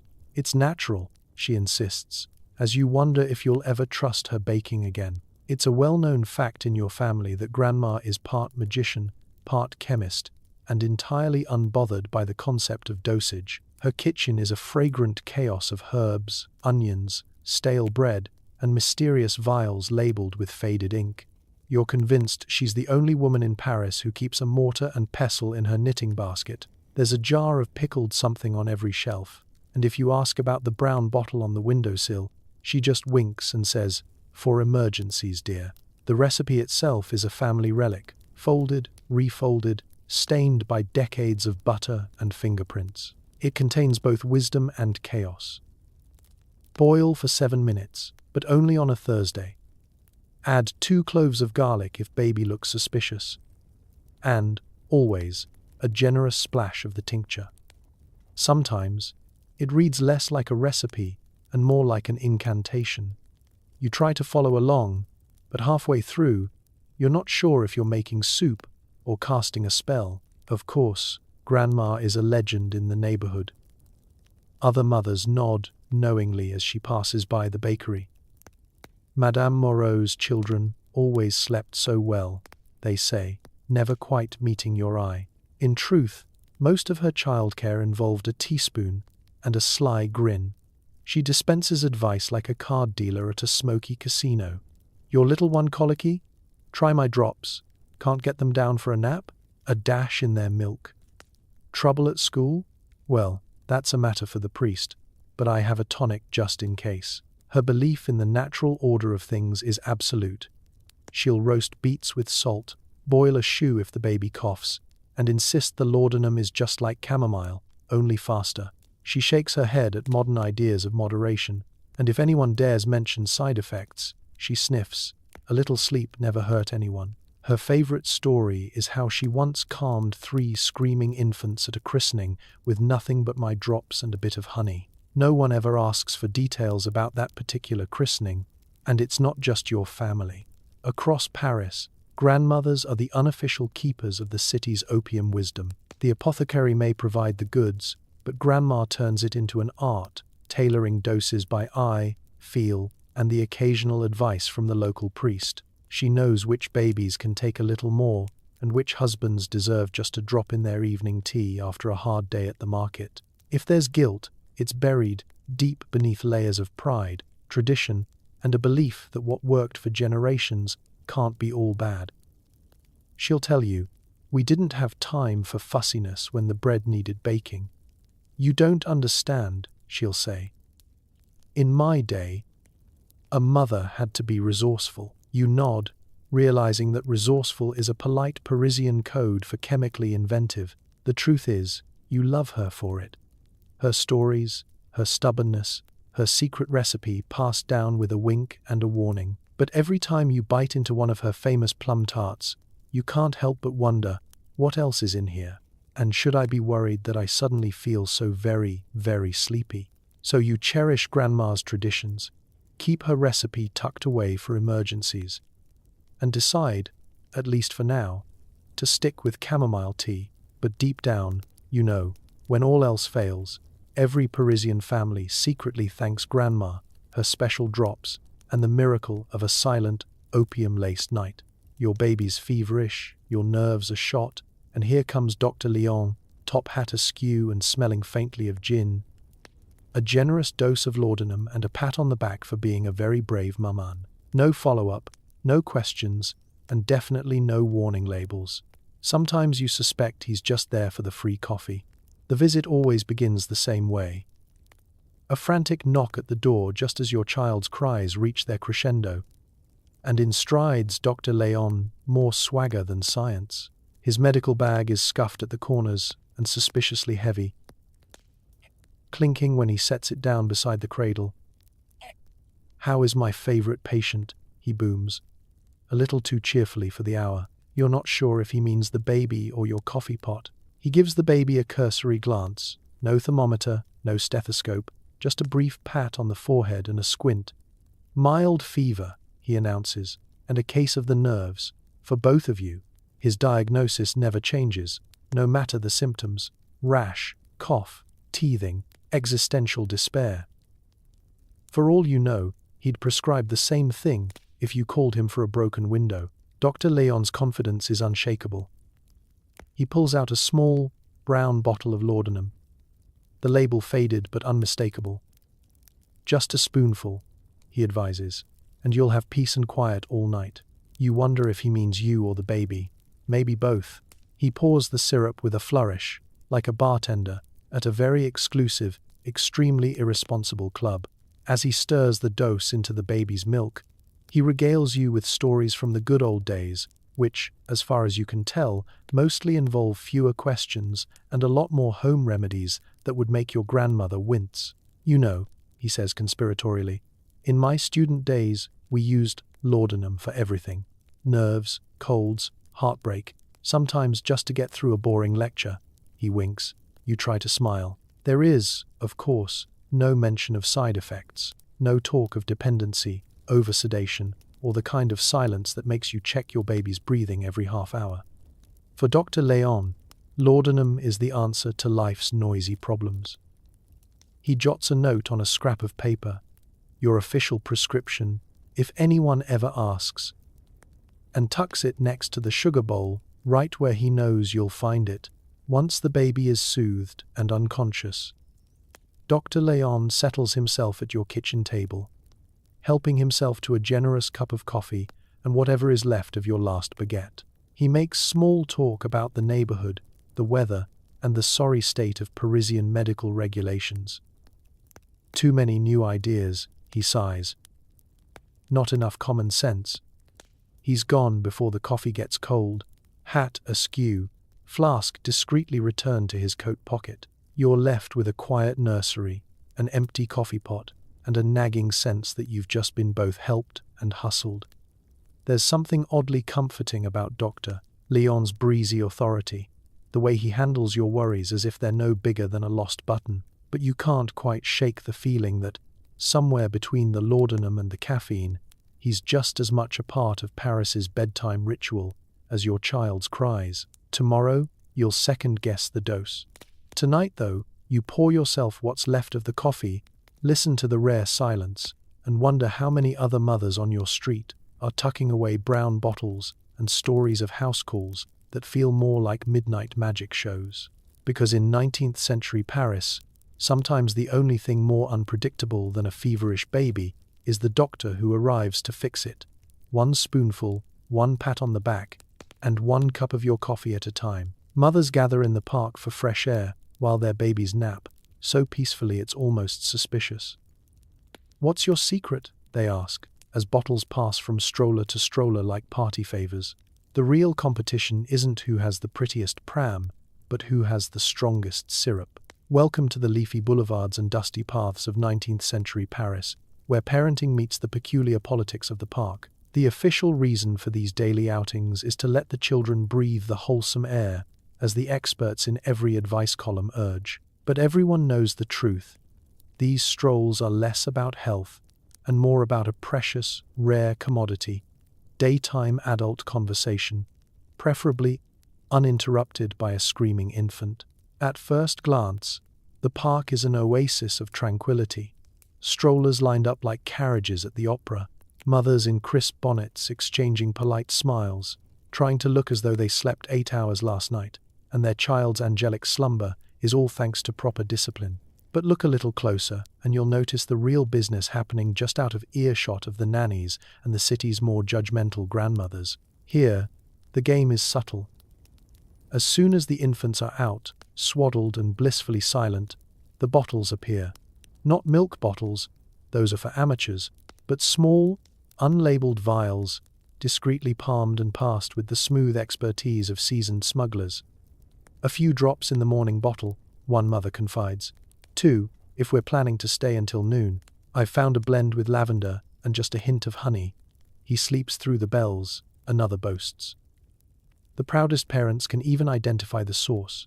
Mine's from Monsieur Pelletier on Rue Mouffetard. His mixture is twice as strong and half the price. It's all very Parisian, a blend of style, secrecy, and just enough competition to keep things lively. For all their outward civility, these mothers are connoisseurs. There's always a new miracle recipe making the rounds, herbal, floral, or simply extra gentle, which everyone knows is code for twice the opium, none of the guilt. Strollers become the mobile test kitchens of Paris, each child's nap an unspoken product review. The real horror isn't a cranky baby, but the shame of returning from the park with a child who's awake. Not that anyone would admit it. When a new mother joins the group, she's gently quizzed about her methods. Chamomile? They ask, smiling with pity. A nice lullaby? There's a pause, a few tight-lipped nods. Well, We all have our secrets, someone finally says, producing a bottle and giving it a gentle shake. Acceptance is swift once she takes the hint and the tincture. The result is an odd, peaceful harmony. Babies slumber in neat rows as mothers trade the latest gossip. Tips for removing mysterious stains, and recommendations for apothecaries with a liberal attitude toward regulations. Every so often, a baby stirs, threatening to break the spell, but a practiced hand emerges, and all is calm again. Occasionally, a passerby will marvel at the sight. "How do you get them all to sleep so well?" they ask, gazing at the row of silent infants. The mothers just smile, sip their coffee, and say something vague about the fresh air. The truth is, in Paris, it's not just the scenery that keeps the city's parks so peaceful, it's a carefully measured secret, shared among mothers, slipped between bonnets and behind strollers. And so the playdate goes on, a blend of gentle breezes, whispered advice, and a pharmacy's worth of ingenuity. As the bells ring and it's time to go home, the mothers pack up their napping children and their empty vials, already planning the next outing.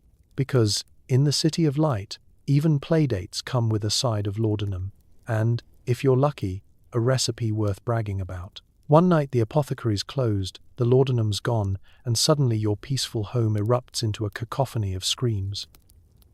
You realize the baby isn't the only one who's become dependent on the nightly ritual. In this moment of 1800s existential crisis, you swear to quit the bottle forever.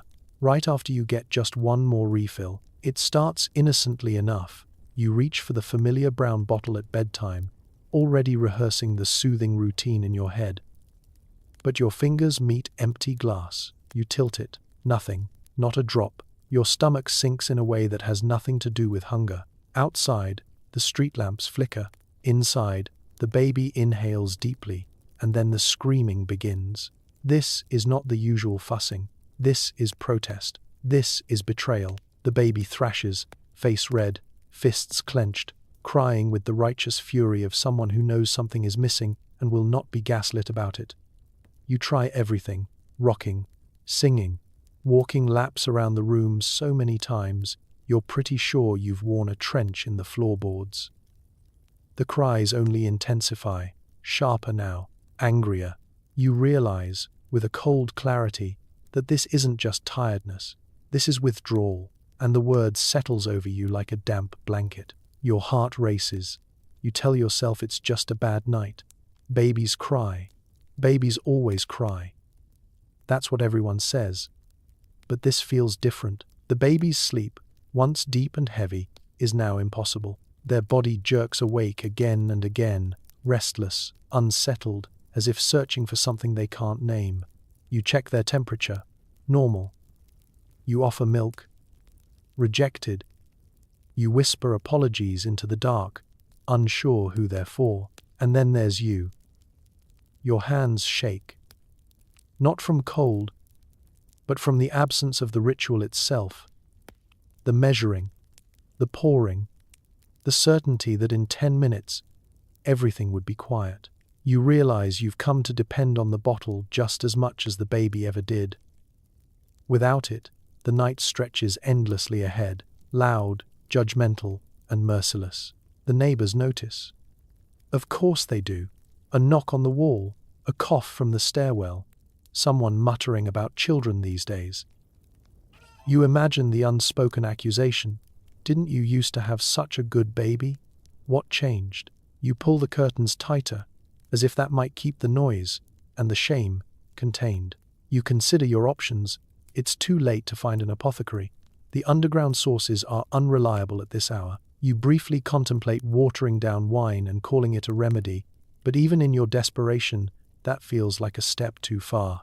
Instead, you sit on the edge of the bed, rocking your inconsolable child, bargaining with the universe. Tomorrow, you promise, you'll stop. You'll find another way. You'll endure the crying. You'll be strong. But tomorrow is still hours away, and the night is long. By morning, you're hollow-eyed and wrecked. The baby finally sleeps in short, fitful bursts, clinging to you like they're afraid you'll disappear. You've learned something. though you're not sure what to do with it. That the silence you loved so much came with strings attached.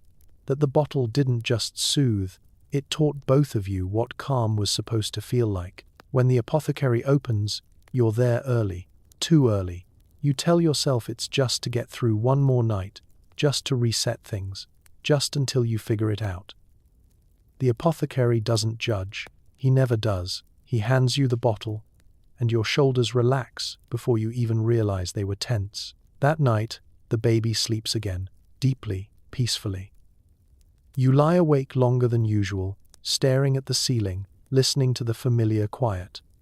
It doesn't feel like relief anymore. It feels like a warning, and still, you keep the bottle close. Because in 1800s Paris, withdrawal isn't just a medical problem. It's a parenting problem, a social problem, a survival problem. And for now, survival wins, one refill at a time. So as we drift to the end of our strange, opium-laced journey, let's take a gentle breath and look back at the world we've just tiptoed through. A city glittering with poets, painters, and the occasional toddler spaced out on grandma's miracle drops. If you've ever felt overwhelmed by modern parenting, spare a thought for the Parisian mothers of the 1800s, navigating sleepless nights, nosy neighbors, and a pharmacy shelf that read like a chemistry exam written by Edgar Allan Poe. There's something deeply human, if a little horrifying, about their story. The struggle to find rest, the desperation to soothe a baby, the temptation of easy fixes, and the way entire communities quietly agreed that, sometimes, survival meant doing whatever it took to make it through another night. Laudanum was both a comfort and a curse, a bottle of false peace in a world that never really stopped spinning. Yet beneath the fog of opium dreams, there's a strange resilience.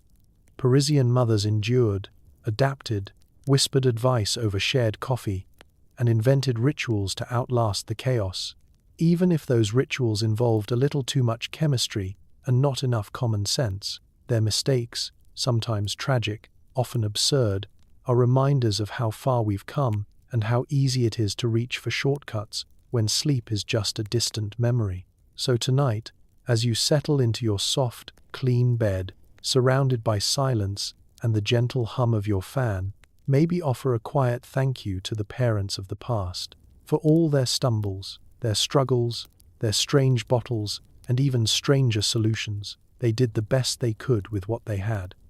And in a way, that's what we're all still doing, fumbling in the dark, hoping for a little peace, and occasionally reaching for remedies that might, or might not, be a terrible idea. History is weird, parenting is exhausting, and humanity is nothing if not inventive, sometimes a little too inventive. Good night, and may your dreams be calm, your sleep unbroken, and your remedies thoroughly FDA approved.